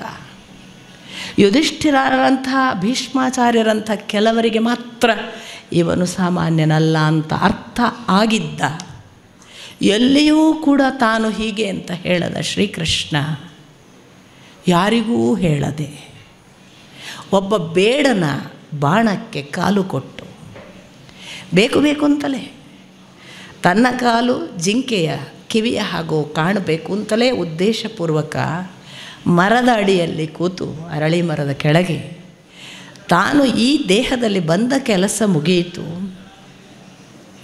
ನನ್ನ ಕೆಲಸ ಮುಗಿದ ಮೇಲೆ ಇಲ್ಲಿರಬಾರದು, ಇದು ಜಗತ್ತಿಗೆ ಕೊಟ್ಟ ಸಂದೇಶ. ಅವನು ನಮ್ಮ ಕೆಲಸ ಮುಗಿದ ಮೇಲೆ ಇಲ್ಲಿ ಇರಬಾರದು, ಕೆಲಸ ಇರುವವರೆಗೆ ಕೆಲಸ ನಿಲ್ಲಿಸದೆ ಮಾಡಬೇಕು, ಎರಡನ್ನೂ ಅವನು ಕೊಟ್ಟ ಸಂದೇಶ. ಕೊಟ್ಟವ ಹೋದದ್ದು ಹೇಗೆ ಯಾರಿಗೂ ಹೇಳಲಿಲ್ಲ. ಅವನು ಒಬ್ಬ ಸಾರಥಿ ದಾರುಕನಿಗೆ ಹೇಳಿದ, ನನ್ನ ಕೆಲಸ ಮುಗಿದಿದೆ, ನಾನು ಹೊರಡ್ತೀನಿ ಅಂತ. ಅಂಥ ಶ್ರೀಕೃಷ್ಣ ತನ್ನ ಅವತಾರ ಸಮಾಪ್ತಿ ಮಾಡಿ ಕೃಷ್ಣ ನಿರ್ಯಾಣವನ್ನು ಮಾಡುವ ಒಂದು ಬಹಳ ದೊಡ್ಡ ಜಗತ್ತಿನ ಬಹಳ ದೊಡ್ಡ ಇನ್ಸಿಡೆಂಟ್ ಅದು. ಒಬ್ಬ ಭೂಮಿಗೆ ಬಂದ ಭಗವಂತ ತನ್ನ ಕೆಲಸ ಮುಗಿಸಿ ತಾನು ತನ್ನ ಸ್ವಸ್ಥಾನಕ್ಕೆ ಹೊರಟದ್ದು ಪ್ರಸ್ಥಾನ, ಮಹಾಪ್ರಸ್ಥಾನ ಅಂತ ಹೆಸರು. ಹಾಗೆ ಹೊರಟವನು ದಾರುಕನಿಗಷ್ಟೇ ಹೇಳಿ, ಹೋಗು, ಅಲ್ಲಿರುವ ಹೆಣ್ಣು ಮಕ್ಕಳ ರಕ್ಷಣೆಯನ್ನೆಲ್ಲ ಅರ್ಜುನನಿಗೆ ಮಾಡುವುದಕ್ಕೆ ಹೇಳು, ನನ್ನ ಅನಿರುದ್ಧನ ಮಗ ವಜ್ರನನ್ನು ಸಿಂಹಾಸನಕ್ಕೆ ಕೂಡಿಸು, ಅಳಿದುಳಿದ ಕೆಲವರಿದ್ದಾರೆ ಅವರ ರಕ್ಷಣೆ ಅರ್ಜುನನಿಗೆ ಕೊಡು, ನಾನು ಹೊರಟಿದ್ದೇನೆ ಅಂತ ಹೇಳು ಅಂತ ಹೇಳಿ ಒಂದು ಕುರುಹು ಉಳಿಸದೆ ತಾನು ಬಂದದ್ದರ ಕುರುಹು ಉಳಿಬಾರ್ದು ಅನ್ನುವ ಕಾರಣಕ್ಕಾಗಿ ದೇಹ ಕೂಡ ಉಳಿಸದೆ ಹಾಗೆಯೇ ಹೋದವನು. ಹಾಗೊಂದು ಮಹದವತಾರ ಶ್ರೀಕೃಷ್ಣ ಇಲ್ಲದ ಹೊತ್ತು. ಈ ಶ್ರೀಕೃಷ್ಣ ಹೋದಾಗ ಜೀವಮಾನ ಪೂರ್ತಿ ಗೆಳೆಯನ ಹಾಗೆ ಅವನ ಜೊತೆಗಿದ್ದ ಅರ್ಜುನ ಒಂದು ದಿನವೂ ಬಿಟ್ಟಿದ್ದು ಗೊತ್ತಿಲ್ಲ ಅನ್ನುವ ಹಾಗೆ ಅತ್ಯಂತ ಆತ್ಮೀಯ ಬಾಂಧವ್ಯ. ನೀವು ಅದನ್ನು ಬೇರೆ ಬೇರೆ ಕಡೆ ಓದಬೇಕು, ಮಹಾಭಾರತದಲ್ಲಿ ನೋಡಬೇಕು, ಅದೇ ಮುಂದೆ ಬರುವ ಕೃಷ್ಣನ ಅವತಾರದ ಸಂದರ್ಭದಲ್ಲಿ ನೋಡಬೇಕು ಹೇಗಿತ್ತು ಅವರ ನಂಟು ಅಂತ. ಅಂಥ ಅರ್ಜುನನಿಗೂ ಸೂಚನೆ ಇಲ್ಲ, ಹೇಳದೆ ಹೋದ ಅವನು. ಅಂಥ ಅರ್ಜುನ ಯಾವೆಲ್ಲ ಪರಾಕ್ರಮದ ಯುದ್ಧಗಳನ್ನು ಮಾಡಿದ್ದಾನೆ. ಮಹಾಭಾರತದ ಸಕಲ ಪುಟಗಳನ್ನು ನೋಡಿದರೆ ನಿಮಗೆ ಗೊತ್ತಾಗುತ್ತೆ. ಖಾಂಡವನ ದಹನ, ಪಾಶುಪತಾಸ್ತ್ರ ಸಂಪಾದನೆ, ಇಂದ್ರಕೀಲ ಪರ್ವತದ ಮೇಲೆ ಹೋಗಿ ಇಂದ್ರನ ಜೊತೆಗೆ ಹೋಗಿ ಇಂದ್ರ ಲೋಕದಲ್ಲಿ ಇಂದ್ರನ ಸಿಂಹಾಸನದಲ್ಲಿ ಸಮಸಮ ಪಾಲು, ಉರ್ವಶಿಯನ್ನು ತಾಯಿ ಅಂತ ಗೌರವಿಸಿ ಬಂದದ್ದು, ಅಥವಾ ಒಬ್ಬನೇ ಇಡೀ ವಿರಾಟನ ಗೋಗ್ರಹಣ ಸಂದರ್ಭದಲ್ಲಿ ಸಕಲವನ್ನು ಗೆದ್ದ ಅರ್ಜುನ ಒಬ್ಬನೇ. ಅದು ಎಂಥದು, ನೋಡುವುದಕ್ಕೆ ನಪುಂಸಕರ ವೇಷದಲ್ಲಿ. ಅಂಥ ಅರ್ಜುನನಿಗೆ ಹೆಜ್ಜೆ ಹೆಜ್ಜೆಗೆ, ಮಹಾಭಾರತ ಓದಿದರೆ ಗೊತ್ತಾಗುತ್ತೆ, ಹೆಜ್ಜೆ ಹೆಜ್ಜೆಗೆ ಶ್ರೀಕೃಷ್ಣನಿದ್ದದ್ದರಿಂದ ಅವ ಗೆದ್ದ. ಆದರೆ ಅರ್ಜುನನಿಗೆ ಗೊತ್ತಿಲ್ಲ ತಾನು ಶ್ರೀಕೃಷ್ಣನಿದ್ದದ್ದರಿಂದ ಗೆದ್ದದ್ದು ಅಂತ. ಅಂಥ ಅರ್ಜುನನಿಗೆ ಯಾವಾಗ ಕೃಷ್ಣ ಇಲ್ಲಿ ಹೊರಟು ಹೋದನಲ್ಲ, ಆಗ ಬಂದು ಹೆಣ್ಣು ಮಕ್ಕಳ ರಕ್ಷಣೆ ಮಾಡು ಅಂದಾಗ ಉಳಿದ ಅಳಿದ ಆ ಹಿರಿಯರನ್ನು ನೋಡಿಕೊಳ್ಳುವ ಜವಾಬ್ದಾರಿ ಹೊತ್ತ ಅರ್ಜುನನ ಗತಿ ಏನಾಯಿತು ಗೊತ್ತಾ? ಅವನ ಯಾವ ಅಸ್ತ್ರಶಸ್ತ್ರಗಳು ಕೆಲಸ ಮಾಡಲಿಲ್ಲ. ಅವನು ಯಕಶ್ಚಿತ್ ದರೋಡೆಕೋರರ ಮುಂದೆ ಸೋತ. ನಮಗೊಂದು ಉಂಟಲ್ಲ, ನಮ್ಮ ತೋಳ್ಬಲದಿಂದ ಗೆಲ್ತೀವಿ ಅಂತ, ಅವನಿಲ್ಲದೇನೂ ಆಗಲ್ಲ. ಇದನ್ನು ಅರ್ಜುನ ಸೋತು ಅಂಥ ಡಕಾಯಿತರ ಮುಂದೆ ಎಲ್ಲ ಕಳ್ಕೊಂಡು, ಆಭೀರರು ಅಂತವರಿಗೆ ಹೇಳ್ತಾರೆ, ಕಳೆದುಕೊಂಡು ಮರಳಿ ಬರುವಾಗ ಇತ್ತ ಯುಧಿಷ್ಠಿರನ ಅವಸ್ಥೆ ಏನು? ದೊಡ್ಡಪ್ಪ ದೊಡ್ಡಮ್ಮನ ನೋಡ್ಕೊಂಡಿದ್ದ, ಧೃತರಾಷ್ಟ್ರನನ್ನು, ಗಾಂಧಾರಿಯನ್ನು. ವಿದುರ ಒಂದು ಕಡೆಯಿಂದ ಹೀಗೆ ಯುದ್ಧಕ್ಕೆ ಹೋಗದೆ ತೀರ್ಥಯಾತ್ರೆ ಮಾಡಿಕೊಂಡು ಬಂದವ. ಅವನಿಗೆ ಸುದ್ದಿ ಗೊತ್ತಾಗಿದೆ, ಕೃಷ್ಣ ಹೊರಟು ಹೋಗಿದ್ದಾನೆ ಅಂತ. ಈ ವಿದುರನಿಗೆ ವಿಧುರ ಅನ್ನಬಾರ್ದು, ವಿದುರ ಅನ್ನಬೇಕು. ವಿಧುರ ಅಂತ ಮಹಾಪ್ರಾಣ ಹೇಳುವುದು ಹೆಂಡತಿಯನ್ನು ಕಳಕೊಂಡ ಗಂಡನಿಗೆ. ವಿದುರ ಅಂದರೆ ಅದು ವಿದುರ. ಅದು ಯಾವುದನ್ನು ಯಮನ ಅಂಶ ಸಂಭೂತನೋ ಯಮನೇ ಮತ್ತೆ ಬಂದನು ಅಂತ ಏನು ಹೇಳ್ತೇವೆ ಅವನು. ಹಾಗಾಗಿ ಈ ವಿದುರ ತೀರ್ಥಯಾತ್ರೆ ಎಲ್ಲ ಮುಗಿಸ್ಕೊಂಡು ಈಚೆ ಕಡೆ ಪಟ್ಟಾಭಿಷಿಕ್ತರಾಗಿ ಪಾಂಡವರು ಕೌರವರನ್ನು ಸೋಲಿಸಿ ಸಾಮ್ರಾಜ್ಯಶಾಹಿಗಳಾಗಿದ್ದಾರಲ್ಲ ಅಲ್ಲಿಗೆ ಬಂದಿದ್ದಾನೆ. ನೋಡಿ ಹೇಗಿದೆ ಕಾಂಟೆಕ್ಸ್ಟ್ ಅಂತ ನಾನು ನಿಮಗೆ ಹೇಳೋದು. ಭಾಗವತ ಶುರುವಾಗುವುದು ಇಂಥದ್ದೊಂದು ಕಾಂಟೆಕ್ಸ್ಟ್ ಎಲ್ಲ, ಅದರ ಪರಿವಿಡಿ ಯಾವುದು ಅಂತ ನಾನು ನಿಮ್ಮ ಮುಂದೆ ವಿಸ್ತರಿಸ್ತಿರೋದು. ಆ ಹೊತ್ತಿಗೆ ಅವರು ಬರುವಾಗ ಅಲ್ಲಿ ಗಾಂಧಾರಿಯನ್ನು ಧೃತರಾಷ್ಟ್ರನನ್ನು ಅವನು ತುಂಬ ಕೆಣಕ್ತಾನೆ. ಬಾಲ್ಯದಿಂದ ಅವರನ್ನು ಕೊಲ್ಲುವುದಕ್ಕೆ ಪ್ರಯತ್ನ ಪಟ್ಟವ, ವಿಷ ಹಾಕಿ ಸಾಯಿಸಲು ನೋಡಿದವ, ಕಡೆಗೆ ಬೆಂಕಿಯಲ್ಲಿ ಸುಟ್ಟು ಭಸ್ಮ ಮಾಡಲಿಕ್ಕೆ ಅರಗಿನ ಮನೆಯನ್ನು ಪ್ರಯತ್ನ ಪಟ್ಟವ, ದ್ಯೂತದಿಂದ ವನವಾಸಕ್ಕೆ ಕಳುಹಿಸಿದವ, ದ್ಯೂತದ ನಂತರದ ಪಣ ಮುಗಿದು ಅವರ ಅಜ್ಞಾತವಾಸದ ನಂತರ ಮರಳಿ ಬಂದಾಗ ಅವರ ಪಾಲು ಕೊಡದೆ ಅವರನ್ನು ಯುದ್ಧಕ್ಕೆ ಕರೆದವ. ಈಗ ಅವರ ಅನ್ನ ತಿಂದುಕೊಂಡು ಇರುತ್ತೀಯಲ್ಲ, ನಾಚಿಕೆ ಅನಿಸೋದಿಲ್ವಾ ಅಂತ ಕೇಳ್ತಾನೆ. ಹಾಗೆ ಕೇಳಿದ್ದಕ್ಕೆ ಅತ್ತ ಧೃತರಾಷ್ಟ್ರ ಗಾಂಧಾರಿಯರು ವಾನಪ್ರಸ್ಥಕ್ಕೆ ಹೋಗಿಬಿಡೋದು ಒಳ್ಳೆಯದು ಅಂತ ರಾತ್ರೋರಾತ್ರಿ ಇವರಿಗೆ ಗೊತ್ತಾಗದ ಹಾಗೆ ಕಾಡಿಗೆ ಹೋದ ಹೊತ್ತು. ಈಚೆ ಯುಧಿಷ್ಠಿರ ಬೆಳಿಗ್ಗೆ ನೋಡ್ತಾನೆ, ಸಂಜಯ ಕಾಣ್ತಾನೆ, ಇವರು ಕಾಣಲ್ಲ. ಎಲ್ಲಿ ಹೋದರು ಅಂತ ಗಾಬರಿ ಆದಾಗ ಸಂಜಯನಿಗೆ ಹೆಚ್ಚು ಹೇಳಲಿಕ್ಕಾಗದೆ ದುಃಖ ಉಮ್ಮಳಿಸಿ, ವಿಷಯ ಗೊತ್ತಿದ್ದದ್ದನ್ನು ಪೂರ್ತಿ ಗೊತ್ತಿಲ್ಲ ಅವನಿಗೆ, ಹೋಗಿದ್ದಾರೆ ಗೊತ್ತು, ಎಲ್ಲಿಗೆ ಗೊತ್ತಿಲ್ಲ. ಆಗ ನಾರದರು ತುಂಬುರರು ಬಂದು ಇದನ್ನೆಲ್ಲ ವಿವರಿಸಿ ಅವರು ಕಾಡಿಗೆ ಹೋಗಿದ್ದಾರೆ, ಅವರು ಅವರ ಜೀವನವನ್ನು ಅಲ್ಲಿ ಮುಗಿಸ್ತಾರೆ ಮತ್ತು ಅವರು ಅವರ ಅಂತ್ಯ ಹಾಗೆ ಆಗಬೇಕು ಅನ್ನೋದು ನಿರ್ಣಯ ಇದೆ ಅನ್ನೋದನ್ನು ತಿಳಿಸಿದ ಮೇಲೆ ಯುಧಿಷ್ಠಿರ ಒಂದು ಕಡೆ ಮಂಕಾಗಿದ್ದಾನೆ, ಹಿರಿಯರಿಲ್ಲ. ಅವನಿಗೆ ಮಾನಸಿಕವಾಗಿ ಏನೇನೋ ಅನ್ನಿಸ್ತಿದೆ, ಏನೋ ಕೆಡುಕುಗಳಾಗ್ತಿವೆ ಅಂತ. ಯಾವುದ್ಯಾವುದೋ ದುಸ್ವಪ್ನಗಳು, ದುಶ್ಶಕುನಗಳು. ಈಗ ನಾವು ಹೇಳಿದ್ವಲ್ಲ, ಎಲ್ಲೋ ಕಂಬ ಬಿತ್ತು, ಕೊಡಿಮರ, ಎಲ್ಲೋ ರಥ ಬಿತ್ತು, ಈ ಥರದ ಉತ್ಪಾತಗಳು ಅಥವಾ ದುಶ್ಶಕುನಗಳನ್ನು ಮಹಾಭಾರತ ರಾಮಾಯಣ ಪದೇ ಪದೇ ಹೇಳುತ್ತೆ. ಇವು ಕಂಡರೆ ಕೆಡುಕು ಇದೆ ಅಂತ ಅರ್ಥ. ಇವುಗಳನ್ನೆಲ್ಲ ಗಮನಿಸ್ತಿದ್ರು ಆ ಕಾಲಕ್ಕೆ, ಸೂಚನೆಗಳು ಅಂತ. ಅಂಥ ಹೊತ್ತಿನಲ್ಲಿ ಯುಧಿಷ್ಠಿರ ಇರುವಾಗ ಬಂದ ಅರ್ಜುನ ಅವನು ಕೂಡ ಮಂಕಾಗಿ ಬಂದಿದ್ದಾನೆ. ಕೇಳ್ತಾನೆ ಇವ, ಯಾಕಪ್ಪ ದ್ವಾರಕೆಗೆ ಹೋಗಿ ಬರ್ತೇನೆ ಅಂದಿದ್ದಿ, ಹೋಗಿ ಬಂದವ ಈಗ ಮುಖ ನೋಡಿದರೆ ಏನೋ ಆದ ಹಾಗಿದೆ, ನಿನಗೆ ಯಾರಾದರೂ ತೊಂದರೆ ಮಾಡಿದ್ರಾ, ನಿನಗೆ ಎಲ್ಲಿಂದಾದರೂ ಅವಮಾನ ಆಯಿತಾ, ನೀನು ಯಾವುದಾದ್ರೂ ಯುದ್ಧದಲ್ಲಿ ಸೋತಿಯಾ, ಅಥವಾ ಅಲ್ಲಿ ಹೋಗಿದ್ದೆಯಲ್ಲ ಅಲ್ಲೆಲ್ಲ ಕ್ಷೇಮ ಇದ್ದಾರೋ ಇಲ್ವೋ, ಅಲ್ಲಿ ಯಾವುದಾದ್ರೂ ಕೆಟ್ಟ ಘಟನೆ ನಡೆದದ್ದಕ್ಕೆ ನಿನ್ನ ಮುಖ ಹೀಗೋ ಅಂತ ಯುಧಿಷ್ಠಿರ ಗಾಬರಿಯಾಗಿ ಕೇಳಿದಾಗ ದಯವಿಟ್ಟು ಓದಿ ಅರ್ಜುನನ ದುಃಖದ ಮಾತುಗಳನ್ನು. ನಾನು ಇದುವರೆಗೆ ಯಾರನ್ನು ನಂಬಿದ್ದೆನೋ ಆ ಶ್ರೀಕೃಷ್ಣ ಇಂದು ನಮ್ಮನ್ನು ಬಿಟ್ಟು ಹೋಗಿದ್ದಾನೆ ಅಣ್ಣ. ಅಣ್ಣ, ಅವನು ನಮಗೆ ಮೋಸ ಮಾಡಿದ್ದಾನೆ. ಅವನು ನಮ್ಮನ್ನು ನಡು ನೀರಿನಲ್ಲಿ ಬಿಟ್ಟ ಹಾಗೆ ನಾನು ಏಕಾಕಿಯಾಗಿದ್ದೇನೆ ಅಣ್ಣ. ನಾನು ನನ್ನ ಶಸ್ತ್ರಾಸ್ತ್ರಗಳಿಂದ ಸಕಲವನ್ನೂ ಗೆದ್ದಿದ್ದೇನೆ ಅಂದುಕೊಂಡಿದ್ದೆ, ಆದರೆ ನನ್ನ ಪಾಶುಪತಾಸ್ತ್ರ ಇವತ್ತು ಕೆಲಸ ಮಾಡಲಿಲ್ಲ ಅಣ್ಣ. ಶ್ರೀಕೃಷ್ಣನಿಲ್ಲದೆ ನನ್ನ ತೋಳು ಬಲ ಯಾವುದಕ್ಕೂ ಸಲ್ಲದು ಎಂಬುದು ನನಗೆ ಗೊತ್ತಾಯಿತು ಅಣ್ಣ. ಅಣ್ಣ, ಶ್ರೀಕೃಷ್ಣ ನಮ್ಮನ್ನು ನಡು ನೀರಿನಲ್ಲಿ ಬಿಟ್ಟ ಕಾರಣವಾಗಿ ನಾನು ಯಕಶ್ಚಿತ್ ದರೋಡೆಕೋರರ ಮುಂದೆ ಸೋತು ಕೈಚೆಲ್ಲಿ ಬಂದಿದ್ದೇನೆ ಅಣ್ಣ. ನಾವು ಈ ಭೂಮಿಯಲ್ಲಿ ಅವನಿಲ್ಲದ ದಿನಗಳಲ್ಲಿ ಬದುಕುವ ಹಾಗೆ ನಮ್ಮನ್ನು ಅವನು ಬಿಟ್ಟು ಹೋಗಿದ್ದಾನೆ ಅಣ್ಣ ಅಂತ ಅರ್ಜುನ ಆಲ್ಪರಿದು ದುಃಖಿಸಿ ಯುಧಿಷ್ಠಿರನಿಗೆ ಶ್ರೀಕೃಷ್ಣ ಹೊರಟು ಹೋದ ಕಥೆಯನ್ನು, ಘಟನೆಯನ್ನು ಹೇಳ್ತಾನೆ. ಶ್ರೀಕೃಷ್ಣನ ಆ ಮಾತು, ಅವನು ಹೊರಟು ಹೋದ ಮಾತು ಕೇಳಿದ ಕೂಡಲೇ ಯುಧಿಷ್ಠಿರ ನಿರ್ಣಯ ಮಾಡ್ತಾನೆ.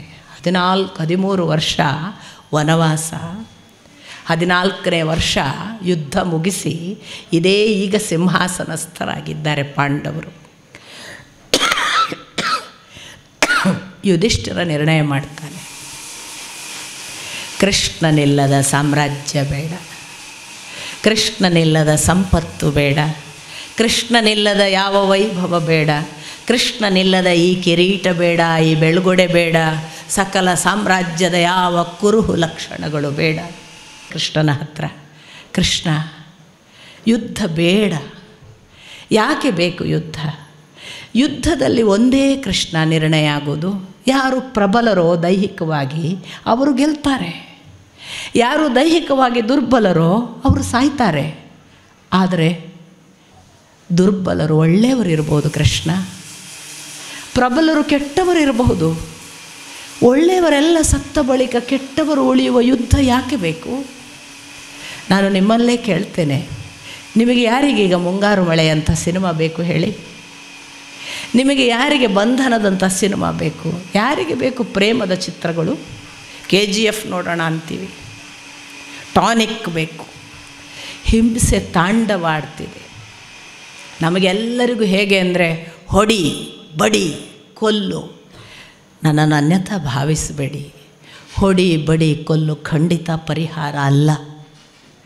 ಅವ್ರು ಹೊಡಿತಾರೆ ಅಂದಾಗ ನಾನು ಹೇಳಿದ್ನಲ್ಲ, ಹೊಡಿತೀಯ ಹೊಡಿ, ನೀನು ಹೊಡೆದರೂ ನಾನು ಸಾಯುವುದಿಲ್ಲ. ನೈನಂ ಛಿಂದಂತಿ ಶಸ್ತ್ರಾಣಿ ನೈನಂ ದಹತಿ ಪಾವಕ. ಈ ಸ್ಟ್ರೆಂತ್ ಬಂದರೆ ನಾವು ನಿಜವಾದ ಹಿಂದೂಗಳು. ಈ ಸ್ಟ್ರೆಂತ್ ಬಂದರೆ ನಾವು ಯಾವತ್ತೂ ಸಾಯೋದಿಲ್ಲ. ಹಾಗೆ ಇಡೀ ನೋಡಿ ಯುದ್ಧದ ಪರಾಕಾಷ್ಠೆ, ತೊಡೆ ಮುರ್ಕೊಂಡು ಸತ್ತು ಹೆಣವಾಗಿ ಒಂದು ಥರದ ಪಾಶವೀಯ ಸ್ಥಿತಿಯಲ್ಲಿ ಬಿದ್ದ ದುರ್ಯೋಧನ ಕಡೆಗೂ ಅಶ್ವತ್ಥಾಮನ ಬಳಿ ಆ ಕೊನೆಯ ಉಸಿರಿರುವಾಗ ಯಾವ ಮಟ್ಟದ ದ್ವೇಷ ಅದು! ಕಾರಣವೇ ಇಲ್ಲ ಮತ್ತೆ ಪಾಂಡವರನ್ನು ದ್ವೇಷಿಸಲಿಕ್ಕೆ. ನೀವು ಇಡೀ ಮಹಾಭಾರತವನ್ನು ಇಂಚಿಂಚು ವಾಕ್ಯ ಓದಿದ ಮೇಲೆ ನಾನು ಈ ಮಾತು ಹೇಳ್ತಾ ಇರೋದು. ಕಾರಣವೇ ಸಿಗೋದಿಲ್ಲ ನಿಮಗೆ ಅವನ ದ್ವೇಷಕ್ಕೆ. ದಯವಿಟ್ಟು ಬೇರೆ ಬೇರೆಯವ್ರು ಮಾಡೋ ಇಂಟರ್ಪ್ರಿಟೇಷನ್ನ ವಾಕ್ಯಗಳನ್ನು ಕೂಡ ಗಮನಿಸಿ ನೀವು ಆಮೇಲೆ ಹೇಳಿ, ಅದು ಹೀಗೆ ಮಾಡಿದ್ರು ಅವರಿಗೆ. ಯಾವುದೂ ಕೂಡ ಅದು ಅವರು ಕಟ್ಟಿದ ಕಥೆ ಮೂಲದಲ್ಲಿ ಪಾಂಡವರು ಎಲ್ಲೂ ಯಾವ ಮೋಸ ದೋಷ ಮಾಡಿಲ್ಲ. ಅಂಥವರ ಮೇಲೆ ಇನ್ನಿಲ್ಲದ ದ್ವೇಷ, ಹುಟ್ಟಾ ದ್ವೇಷಿಗಳು ಅಂತ ಹೇಳ್ತಾರಲ್ಲ ಹಾಗೆ, ಕಾರಣವೇ ಇಲ್ಲದ ದ್ವೇಷ. ಅಂಥ ದ್ವೇಷದ ಪರಾಕಾಷ್ಠೆಗೆ ಯಾವ ಟೈಪಿನ ಹಸಿವು, ಪ್ರಾಣ ಬಿಡಲಿಕ್ಕಾಗಿದ್ದಾನೆ, ವಂಶ ನಿರ್ವಂಶ ಮಾಡಿ ಬರ್ತೇನೆ ಅಂತ ಅಶ್ವತ್ಥಾಮ ಹೇಳಿದರೆ ಕಾಯ್ತಾನೆ. ಹಾಗೆ ಹೋದವ ಅಶ್ವತ್ಥಾಮ. ಅವನು ನೋಡಿ ಒಬ್ಬ ಬ್ರಾಹ್ಮಣನ ಮಗ. ಬ್ರಾಹ್ಮಣ ಅಂದರೆ ದಯವಿಟ್ಟು ಜಾತಿಯ ದೃಷ್ಟಿಯಿಂದ ಯೋಚಿಸಬೇಡಿ. ಯಾರು ಬ್ರಹ್ಮಜ್ಞಾನದ ಹಸಿವನ್ನು ದಿನ ದಿನವೂ ಒಳಗಿಟ್ಟುಕೊಂಡು ನಿರಂತರವಾಗಿ ದೇವನಿಗಾಗಿ ಹಸಿತಾನಲ್ಲ, ಆ ಬ್ರಹ್ಮನಿಗಾಗಿ ಅವನು ಬ್ರಾಹ್ಮಣ. ಬೇರೆ ಬ್ರಾಹ್ಮಣತ್ವದ ವಿವರಣೆ ನಮಗೆ ಎಲ್ಲೂ ಸಿಗೋದಿಲ್ಲ. ಯಾರಿಗೆ ನಿರಂತರವಾಗಿ ದೇವರದೊಂದೇ ಹಸಿವು, ದೇವರಿಗಾಗಿಯೇ ತನ್ನ ಬದುಕನ್ನು ಮುಡಿಪಿಟ್ಟು ಅಧ್ಯಯನ, ಅಧ್ಯಾಪನ, ಯಜನ, ಯಾಜನ, ದಾನ, ಪರಿಗ್ರಹ ಇವುಗಳನ್ನು ತನ್ನ ಬದುಕಿನ ನಿರಂತರ ಸೂತ್ರವಾಗಿ ಅಳವಡಿಸಿಕೊಂಡರಷ್ಟೇ ಬ್ರಾಹ್ಮಣ. ಯಾರೋ ಮೊನ್ನೆ ಚಿನ್ನ ತೊಗೊಂಡು ಓಡಾಡಿದ್ಲಲ್ಲ ಹೆಣ್ಣುಮಗಳು, ಹೆಂಗೆ ಹೇಳ್ತೀರಿ ಬ್ರಾಹ್ಮಣ ಅಂತ? ಅಲ್ಲ, ಚಾತುರ್ವರ್ಣ್ಯಂ ಮಯಾ ಸೃಷ್ಟ್ಯ, ಮತ್ತು ಗುಣಕರ್ಮ ವಿಭಾಗಶಃ ಅದನ್ನು ಬಿಟ್ಬಿಡ್ತೀವಿ ನಾವು. ಗುಣ ಮತ್ತು ಕರ್ಮ ವಿಭಾಗ ಮಾಡಿದಾಗ ವರ್ಣ, ಅಲ್ಲಿವರೆಗೆ ಅಲ್ಲ. ತ್ರಿಗುಣಗಳಲ್ಲಿ ಯಾವ ಗುಣ ಇದೆ ನಮ್ಮಲ್ಲಿ? ಸಾತ್ವಿಕವ, ರಾಜಸವ, ತಾಮಸವ? ಅದರ ಜೊತೆಗೆ ಮಾಡುವ ಕರ್ಮ ಯಾವುದಿದೆ? ಸಾತ್ವಿಕ ಇದೆಯೋ, ರಾಜಸ ಇದೆಯೋ, ತಾಮಸ ಇದೆಯೋ? ಅದರ ಮೇಲಿಂದ ನೀನು ಯಾರು ಅಂತ ವರ್ಣ, ಬಣ್ಣ, ಕಲರ್ ಆಫ್ ದಿ ಅಥವಾ ನೇಚರ್ ಆಫ್ ದಿ ಬೀಯಿಂಗ್. ನಿನ್ನ ನೇಚರ್ ಯಾವುದು? ಓಹ್, ನೀನು ತುಂಬ ಲೆಕ್ಕಾಚಾರದ್ದೇ ಯೋಚನೆಯಾ ನಿನಗೆ? ಇಷ್ಟು ಸಣ್ಣ ಮಕ್ಕಳು ಈಗ ಕೇಳ್ತಾವಲ್ಲ, ಈ ಕಾರಿಗೆ ಎಷ್ಟು? ಓ ಹೌದಾ, 8 ಲಕ್ಷವಾ? ಅದಕ್ಕೆ ಕೋಟಿ ಉಂಟಂತಲ್ವ ಅಂತ. ವೈಶ್ಯರು ಲೆಕ್ಕ ಮಾಡ್ತಾ ಇದ್ದರೆ ವೈಶ್ಯರು. ಜೀವನ ಇಡೀ ಲೆಕ್ಕಾಚಾರ. ಮಾತೆತ್ತಿದ್ರೆ ಬಾಲ್ಯದಿಂದ ಕೆಲವು ಮಕ್ಕಳು ಹುಟ್ಟ ಪೂಜೆ, ಗಂಟೆ, ದೇವ್ರ ಚಿತ್ರ, ದೇವರನ್ನು ಕೂಡಿಸ್ಕೊಂಡು ಪೀಠದಲ್ಲಿಟ್ಟು ಪೂಜೆ ಮಾಡ್ತಾರೆ. ಬ್ರಾಹ್ಮಣತ್ವ ಅದು ಬ್ರಹ್ಮ ಜಿಜ್ಞಾಸೆ ಇದೆ ಅಂತ ಅರ್ಥ. ಯಾವುದೋ ಕೆಲವು ಮಕ್ಕಳಿಗೆ ಹುಟ್ಟಿನಿಂದ ಎದುರಿನವನಿಗೆ ಹೊಡೆಯೋದು, ಅವನನ್ನು ದೂಡೋದು, ಅವನೊಟ್ಟಿಗೆ ಜಗಳ ಮಾಡೋದು, ಅದೇ ಜಾಯಮಾನಾಗಿ ಹೋರಾಟವೇ ಅವನ ಛಾತಿಯಾದರೆ ಅವನ ಕ್ಷತ್ರಿಯ. ಇನ್ನು ಸದಾ ಸೇವೆ ಮಾಡಬೇಕು, ದೊಡ್ಡವರ ಸೇವೆ ಮಾಡಿಕೊಂಡು ನಾನು ಬದುಕಿದರೆ ನನ್ನ ಭಕ್ತಿಯಿಂದ ನಾನು ಏನೋ ಪಡಿತೀನಿ, ಅವರ ದುಃಖಗಳಿಗೆಲ್ಲ ನಾನು ಜೀವ ಕೊಡಬೇಕು ಅನ್ನುವ ಶುಚಕ್ಕೆ ದ್ರವತಿ ಇತಿ ಶೂದ್ರ, ಅವನು ಶೂದ್ರ. ಹಾಗಾದರೆ ನಾವು ಎಲ್ಲರೂ 4 ವರ್ಣಗಳು. ನಮ್ಮಲ್ಲಿ ಬಹಳ ಜನ ಬೆಳಿಗ್ಗೆ ಎದ್ದು ಕೂಡಲೇ ಪೂಜೆ ಮಾಡೋಷ್ಟೊತ್ತು ಬ್ರಾಹ್ಮಣರು, ಆಮೇಲೆ ಮರ್ತೋಗ್ತದೆ ದೇವರು. ಆಮೇಲೆ ವ್ಯವಹಾರಕ್ಕೆ ಬಂದು ಇಡೀ ದಿನದಲ್ಲಿ ವ್ಯವಹಾರ ಆವಾಗ ಪಕ್ಕ ವೈಶ್ಯರು. ಕೆಲವು ಸಂದರ್ಭ ಬರುತ್ತೆ, ಅವನು ಒಂದು ಕೈ ನೋಡಿಯೇ ಬಿಡಬೇಕು, ಅವನು ಎಷ್ಟು ಉಪದ್ರ ಕೊಡೋದು, ಅಷ್ಟರ ಮಟ್ಟಿಗೆ ಕ್ಷತ್ರಿಯರು. ಯಾವುದೋ ಸಂದರ್ಭ ಬರುತ್ತೆ, ದೊಡ್ಡವರು ಬಂದ್ಯಾರೆ, ಅವ್ರಿಗೆ ಸಹಾಯ ಮಾಡಬೇಕು, ಅವ್ರದ್ದು ಏನು ಬೇಕು ಕೇಳಬೇಕು, ಸೇವೆ ಮಾಡಬೇಕು, ಆಗ ನಾವು ಶೂದ್ರರು. 4 ಇಲ್ಲದವ ಮನುಷ್ಯನಲ್ಲ, ಪ್ರತಿಯೊಬ್ಬರಲ್ಲಿ 4 ಇದೆ. ಯಾವನಾದರೂ ನಾನು ಒಬ್ಬನೇ ಅಂದರೆ ಅವನು ಈ ಬದುಕಿಗೆ ನಾಲಾಯಕ್ಕು ಅಂತ ಅರ್ಥ. 4 ಸೇರಿದವನೇ ಅವನು ನಿಜವಾದ ಮನುಷ್ಯ, ಅವನು ಹ್ಯೂಮನ್ ಬೀಯಿಂಗ್. ಇಂಥ ದ್ರೋಣಾಚಾರ್ಯರು ತತ್ವಶಾಸ್ತ್ರದ ಬೆನ್ನು ಹತ್ತಿ ಶಿಲೋಂಚ ವೃತ್ತಿಯಿಂದ ಬದುಕಿದವರು ಅಂತ ವೇದವ್ಯಾಸರು ಹೇಳ್ತಾರೆ. ಎಂಥ ಶಿಲೋಂಚ ವೃತ್ತಿ ಅಂದರೆ, ಹೊಲದಲ್ಲಿ ಕಟಾವಾಗುತ್ತೆ, ಕೊಯ್ಲು, ಭತ್ತದ ಕಾಳೆಲ್ಲ ಬಿದ್ದಿರುತ್ತೆ, ನಾವು ಉಳಿದದ್ದು ಎತ್ಕೊಂಡು ಹೋಗಿರ್ತೀವಿ. ಈ ಭತ್ತದ ಕಾಳನ್ನು ಆರಿಸಿ ಊಟ ಮಾಡ್ತಿದ್ದವರು, ಅಷ್ಟು ತಪಸ್ವಿ. ಹಾಳಾದ್ಯಲ್ಲಿ ಈ ಅಶ್ವತ್ಥಾಮ ಕೃಪಿಯನ್ನು ಏನು ದ್ರೋಣಾಚಾರ್ಯರು ಮದುವೆ ಆದರೂ ಅದರ ಪರಿಣಾಮವಾಗಿ ಕೃಪಿಯ ಮಗನಾಗಿ ಅಶ್ವತ್ಥಾಮ ಹುಟ್ಟಿದನಲ್ಲ, ಅವನಿಗೆ ಈ ಅರಮನೆಯ ಸಂಪರ್ಕ ಬಂತು. ಅರಮನೆಯ ಸಂಪರ್ಕಕ್ಕೆ ಬಂದವನಿಗೇನಾಯಿತು, ಇವರ ಬಡತನದ ಜೊತೆಗೆ ಅವನು ಸಿರಿವಂತಿಕೆ ನೋಡಿದ. ಅವನಿಗೇನಾಯಿತು, ತಾನು ಹಾಲು ಕುಡಿಬೇಕು ಅನ್ನಿಸ್ತು. ಈ ಅರಮನೆಯ ಮಕ್ಕಳು ಏನು ಮಾಡಿದರು, ಹಿಟ್ಟು ಕಲಸಿದ ನೀರು ಕುಡಿಸಿದ್ರು. ದ್ರೋಣಾಚಾರ್ಯರಿಗೆ ಬಹಳ ಅವಮಾನ ಆಯಿತು. ನನ್ನ ಮಗನನ್ನು ಹಿಟ್ಟು ಕಲಸಿದ ನೀರು ಕುಡಿಸಿ ಹಾಲು ಅಂತ ಕೊಡ್ತಿದ್ದಾರೆ, ನಾನೊಂದು ಹಾಲು ಮಗನಿಗೆ ತಂದು ಕೊಡಬೇಕು. ಮೋಹ ನೋಡಿ, ಒಂದು ಮಗನ ಮೋಹ ಎಷ್ಟರ ಮಟ್ಟಿಗೆ ಕೆಡಿಸ್ತದೆ ಅಂದರೆ ದ್ರೋಣಾಚಾರ್ಯರನ್ನು.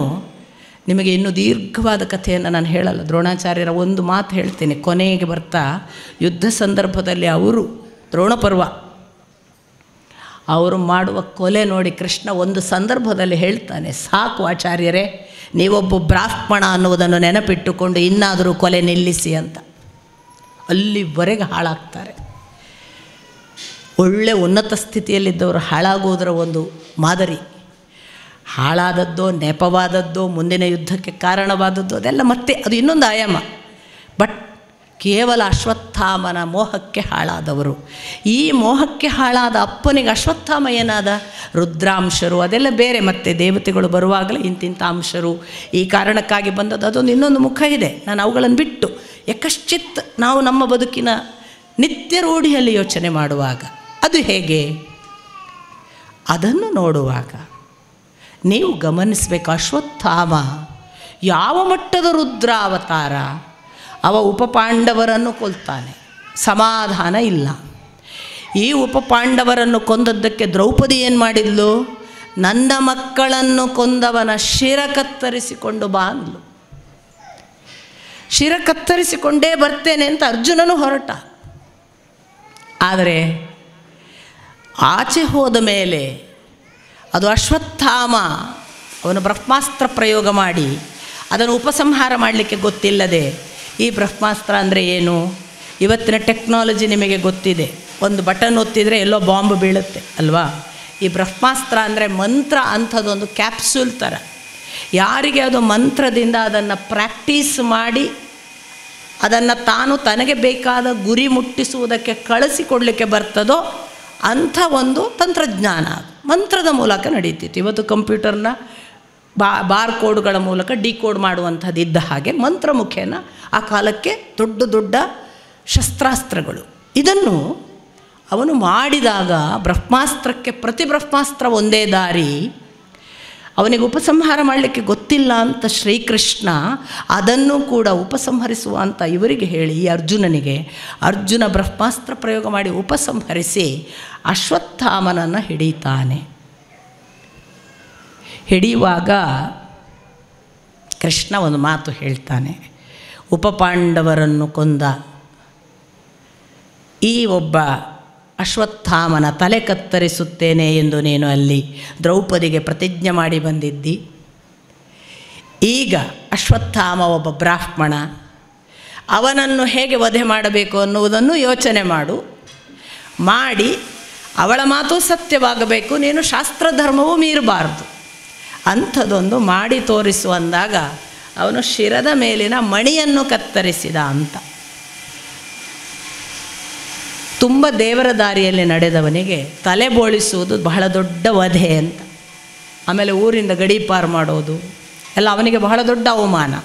ಸೊ ಇವನೇನು ಮಾಡಿದ, ಅತ್ಲಾಗೆ ಕೊಲ್ಲಿಲ್ಲ, ಇತ್ಲಾಗೆ ಬ್ರಾಹ್ಮಣನಿಗೆ ವಧೆಗೆ ಸಮಾನಾದ ಅವಮಾನವನ್ನು ಮಾಡಿ ತಗೊಂಡು ಬಂದು ದ್ರೌಪದಿಯ ಕಾಲಿಗೆ ಹಾಕಿದಾಗ ನೋಡಿ ದ್ರೌಪದಿ ಏನು ಹೇಳ್ತಾಳೆ ಅಂದರೆ, ಬೇಡ ಅವನನ್ನು ಕೊಲ್ಲಬೇಡ. ಅರ್ಜುನ ತಂದು ಹೇಳೋದು ಹಾಗೆ, ನೀನು ಹೇಳಿದ್ಯಲ್ಲ ಕೊಲ್ಲು ಅಂತ, ನಾನು ತಂದಿದ್ದೇನೆ, ಈಗ ನಿನ್ನ ಆಜ್ಞೆಯಂತೆ ಮಾಡ್ತೇನೆ. ಆಗ ದ್ರೌಪದಿ ಹೇಳ್ತಾಳೆ, ಕೊಲ್ಲಬೇಡ, ಅವನು ನಮ್ಮ ಗುರುಪುತ್ರ, ಅವನನ್ನು ಬಿಟ್ಟು ಬಿಡು. ರಾಮಾಯಣದಲ್ಲಿ ಮಾರೀಚನನ್ನು ಬಿಟ್ಟ. ರಾಮಾಯಣದಲ್ಲಿ ರಾಮ, ವಿಶ್ವಾಮಿತ್ರರು ಹೇಳ್ತಾರೆ ಶತ್ರು ಕೈಗೆ ಸಿಕ್ಕಾಗ ಅರ್ಧದಲ್ಲಿ ಬಿಡಬಾರ್ದು, ಮುಗಿಸಬೇಕು ಅಂತ. ಅಷ್ಟಾದರೂ ಬಿಟ್ಟ. ಮಾರೀಚ ಏನು ಮಾಡಿದ ನಿಮಗೆ ಗೊತ್ತು. ಮುಂದೆ ಚಿನ್ನದ ಜಿಂಕೆಯಾಗಿ ಬಂದ, ಕುಲಗೆಡಿಸಿದ. ಇನ್ನು ಇಲ್ಲಿ ನೋಡಿ ಅಶ್ವತ್ಥಾಮನನ್ನು ಬಿಟ್ಟ ತಕ್ಷಣ ಮಾಡಿದ್ದೆ ಅವನು ಉತ್ತರೆಯ ಗರ್ಭದಲ್ಲಿರುವ ಕೊನೆಯ ಪಾಂಡವರ ಕುಡಿ, ಅದನ್ನು ನಾಶ ಮಾಡಲಿಕ್ಕೆ ಮತ್ತೆ ಅವನ ಬ್ರಹ್ಮಾಸ್ತ್ರ ಪ್ರಯೋಗ ಮಾಡಿದಾಗ ಈ ಬಾರಿ ಕೃಷ್ಣನನ್ನು ಬೊಬ್ಬೆ ಇಟ್ಟುಕೊಂಡು ಉತ್ತರೆ ಬರ್ತಾಳೆ. ಇಡೀ ಸಂದರ್ಭ ನೋಡಿ ಎಷ್ಟೆಷ್ಟು ಭಯಾನಕವಾಗಿದೆ ಆ ಕಾಲ. ಉತ್ತರೆ ನನ್ನ ಗರ್ಭದಲ್ಲಿರುವ ಮಗುವನ್ನು ಅದು ಬೆನ್ನಟ್ಟಿ ಬರ್ತಿದೆ ಅಸ್ತ್ರ, ನನ್ನನ್ನು ಕಾಪಾಡು ಕೃಷ್ಣ ಅಂತ ಕೂಗಿಕೊಂಡು ಬರ್ತಾಳೆ ಉತ್ತರೆ. ಕೃಷ್ಣನಿಗೆ ಗೊತ್ತಾಗ್ತದೆ, ಓಹೋ ಅಶ್ವತ್ಥಾಮ ಹೋಗಲಿಲ್ಲ ಮರಳಿ, ಈ ದುಷ್ಟ ಕೆಲಸಕ್ಕೆ ದುಷ್ಕಾರ್ಯಕ್ಕೆ ಕೈ ಹಾಕಿದ್ದಾನೆ. ಆಗ ಕೃಷ್ಣ ಒಂದು ಮಾತು ಹೇಳ್ತಾನೆ, ಒಂದು ವೇಳೆ ನಾನು ಬ್ರಹ್ಮಚರ್ಯ ಪಾಲಿಸಿದ್ದು ಹೌದಾದರೆ ಆ ಉತ್ತರೆಯ ಗರ್ಭದಲ್ಲಿರುವ ಮಗು ಸಾಯುವುದಿಲ್ಲ, ಅದು ಪಾಂಡವರ ವಂಶವನ್ನು ಮುಂದುವರಿಸುತ್ತದೆ, ಇದು ನನ್ನ ಪ್ರತಿಜ್ಞೆ ಅಂತ.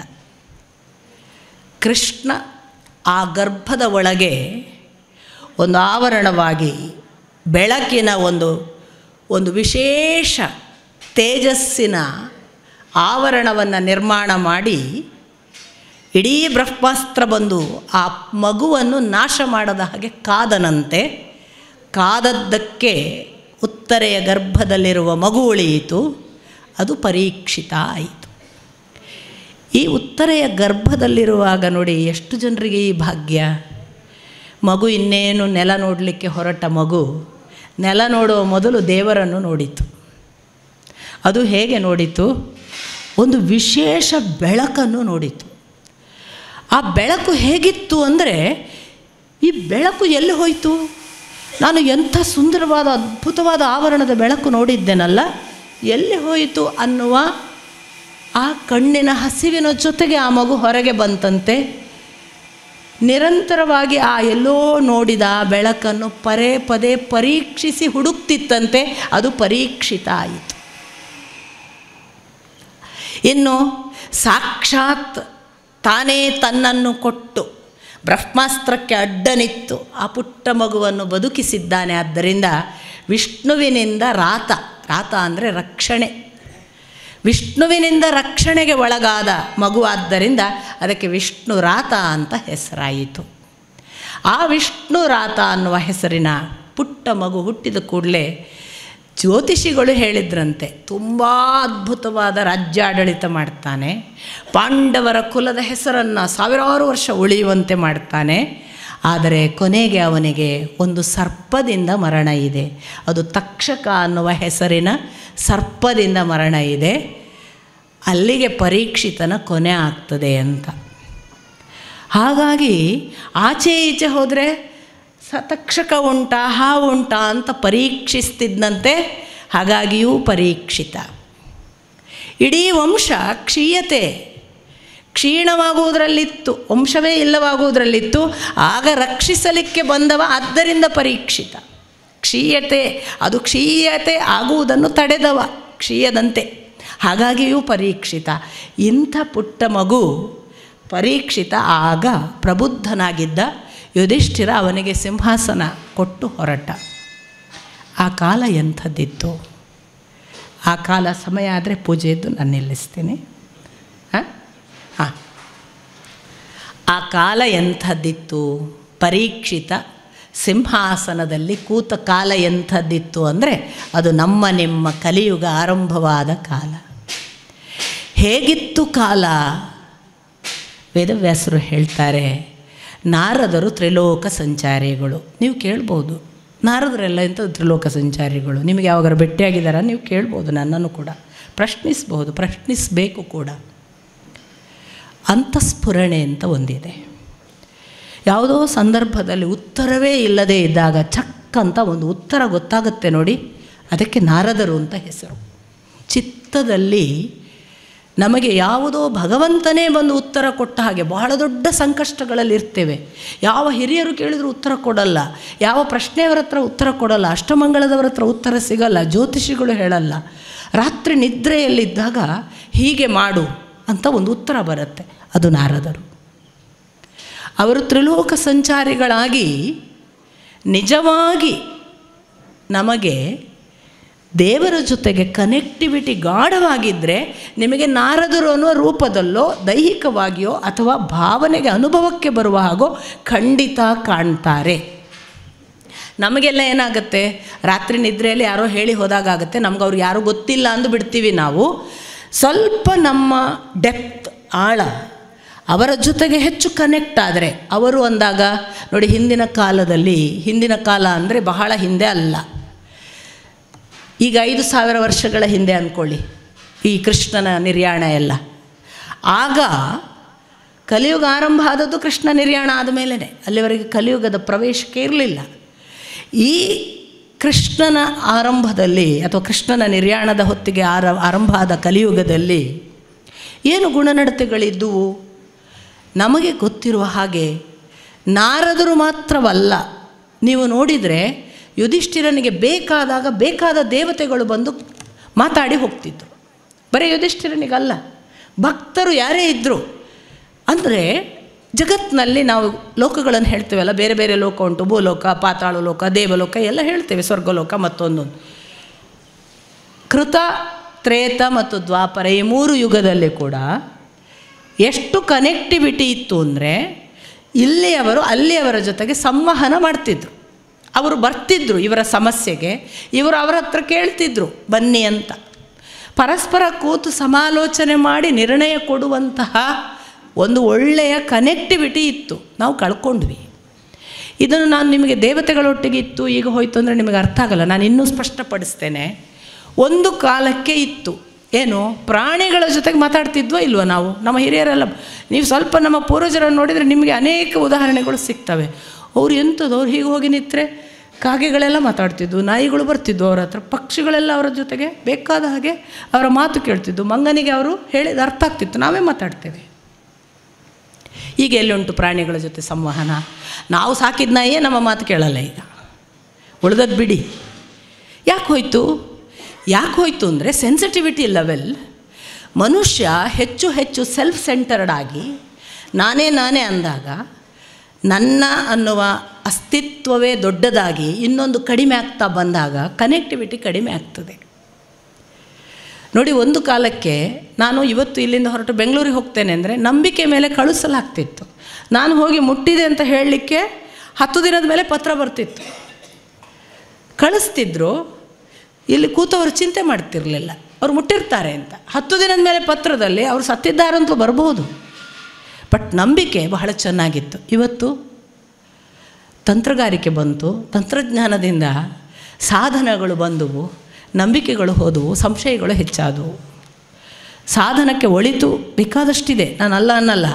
ಸಾಧನದ ದೋಷ ಹೇಳೋದು ನಾನು. ಸಾಧನದ ದೋಷ ಏನಂದರೆ, ಸಪೋಸ್ ನಾನು ನಾಳೆ ಬೆಳಿಗ್ಗೆ 6:30 ಮುಟ್ತೇನೆ, ನಿಮಗೆ ಫೋನ್ ಮಾಡ್ತೇನೆ ಅಂದಿರ್ತೀನಿ.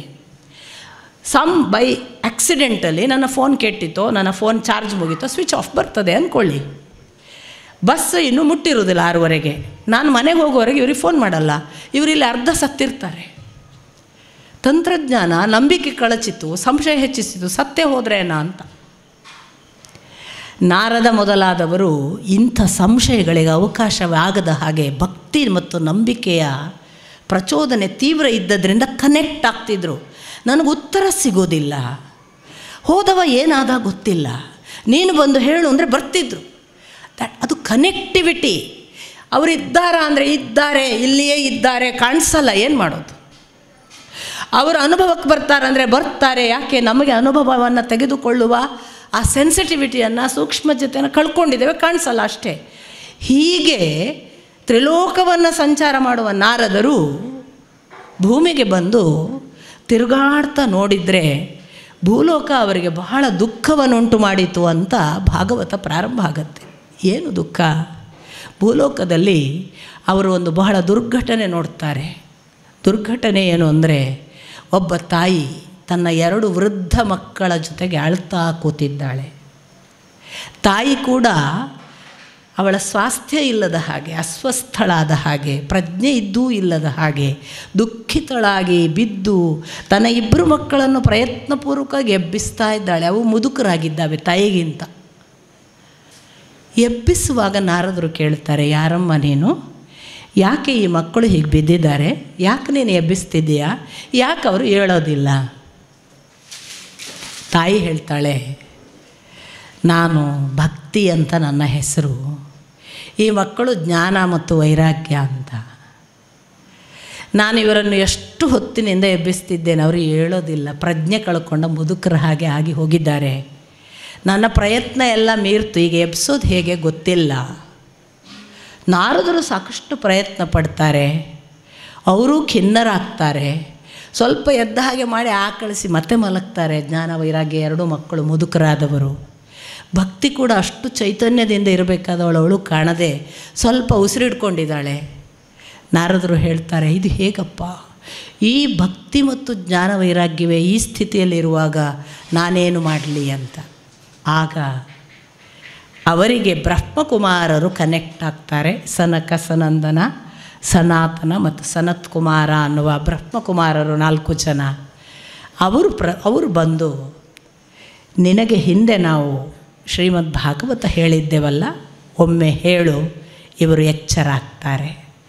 ನಾವು ಯಾರಾದರೂ ಮಲಗಿದರೆ ಶ್ರೀಮದ್ ಭಾಗವತ ನಮ್ಮನ್ನು ಎಬ್ಬಿಸ್ತದೆ. ನಾವು ಏನಾದರೂ ಸೋತಿದ್ದರೆ, ಭಕ್ತಿ ಇಲ್ಲದ ಸ್ಥಿತಿಯ ಜಾಡ್ಯಕ್ಕೆ ಬಿದ್ದಿದ್ದರೆ ಶ್ರೀಮದ್ ಭಾಗವತ ನಮ್ಮನ್ನು ಎಚ್ಚರಿಸಿ ಒಳಗೊಂದು ಹೊಸ ಭಕ್ತಿ ಚೈತನ್ಯವನ್ನು ಮೂಡಿಸ್ತದೆ. ನಾವು ಎಚ್ಚರಾದರೂ ನಮ್ಮ ಮಕ್ಕಳು ಜ್ಞಾನವೈರಾಗ್ಯದ ಭಾವವಾಗಿ ಇರಬೇಕಾದ ಮಕ್ಕಳು ಅದರೊಳಗೆ ಇಲ್ಲದೇ ಇದ್ದರೆ ಅವರಿಗೂ ಕೂಡ ಇಲ್ಲ, ನಾವು ನಿಜವಾದ ಕೆಲಸ ಮಾಡ್ತಾ ಇಲ್ಲ ಅನ್ನುವ ಎಚ್ಚರ ಮೂಡಿಸ್ತದೆ ಅಂತ ಶ್ರೀಮದ್ ಭಾಗವತವನ್ನು ನಾರದರು ಹೇಳಿದರು. ಭಕ್ತಿ ವೈರಾಗ್ಯ ಜ್ಞಾನ ಎಚ್ಚರ ಆದದ್ದನ್ನು ಕಣ್ಣಾರೆ ಕಂಡರು. ನಮ್ಮ ಪ್ರಯತ್ನ ಕೂಡ ಅದೇ ಮಾಡೋಣ. ಭಕ್ತಿ ಜ್ಞಾನ ವೈರಾಗ್ಯ ನಮ್ಮೊಳಗೇ ಇದೆ. ಯಾಕೋ ಸೋತಿದೆ, ಯಾಕೋ ಮಲಗಿದೆ, ಯಾಕೋ ಅದಕ್ಕೆ ಆಯುಸ್ಸು ಮೀರಿ ವೃದ್ಧಾಪ್ಯ ಬಂದಿದೆ. ಅದರ ನವಚೈತನ್ಯವನ್ನು ನೋಡುವುದಕ್ಕೆ ಶ್ರೀಮದ್ ಭಾಗವತ ಕಾರಣವಾಗಲಿ. ಅಂಥದನ್ನೊಂದು ನುಡಿಸುವ ಭಾಗ್ಯವನ್ನು ಈ ಭಗವಂತ ನನಗೆ ಕರುಣಿಸಲಿ. ನನ್ನ ನಡೆಯಲ್ಲಿ ನೀವು ಕೂಡ ಅವಿಭಾಜ್ಯ ಅಂಗವಾಗಿ ನಾವು ಒಟ್ಟಿಗೆ ಹೋಗೋಣ. ಇಲ್ಲಿ ಹೇಳುವವರು ಕೇಳುವವರು ಅಂತ ಇಲ್ಲ. ನಾವು ಕೂಡಿ ಹೇಳ್ತಾ ಇದ್ದೇವೆ, ಕೂಡಿ ಕೇಳ್ತಾ ಇದ್ದೇವೆ. ಕೇಳ್ತಾ ಕೇಳ್ತಾ ನಾನು ಹೇಳುವ ಭಾಗಕ್ಕೆ ನೀವು ಬಂದರೆ ಅದು ಕೂಡಿ ನಡೆಯುವ ಬಹಳ ದೊಡ್ಡ ಸೌಭಾಗ್ಯ. ಭಗವಂತನ ಕಡೆಗೆ ಕೂಡಿ ನಡೆಯೋದಕ್ಕೆ ಎಲ್ಲರಿಗೂ ಅರ್ಹತೆ ಇದೆ. ಎಲ್ಲರೂ ಕೂಡ ಅದೊಂದು ಅರ್ಹತೆ ಮಾತ್ರ ಭಗವಂತ ಎಲ್ಲರಿಗೂ ಒಂದೇ ಥರ ಕೊಟ್ಟಿರೋದು. ಉಳಿದದೆಲ್ಲ ಭೇದ ಭಾವ ಇದೆ. ಭಗವಂತನನ್ನು ನೋಡೋದಕ್ಕೆ ಭೇದ ಭಾವ ಇಲ್ಲ. ಅದು ನಾಳೆಯಿಂದ ಸಾಧ್ಯವಾಗಲಿ ಅಂತ ಪ್ರಾರ್ಥಿಸ್ತಾ ನನ್ನ ಮಾತು ಮುಗಿಸ್ತೀನಿ.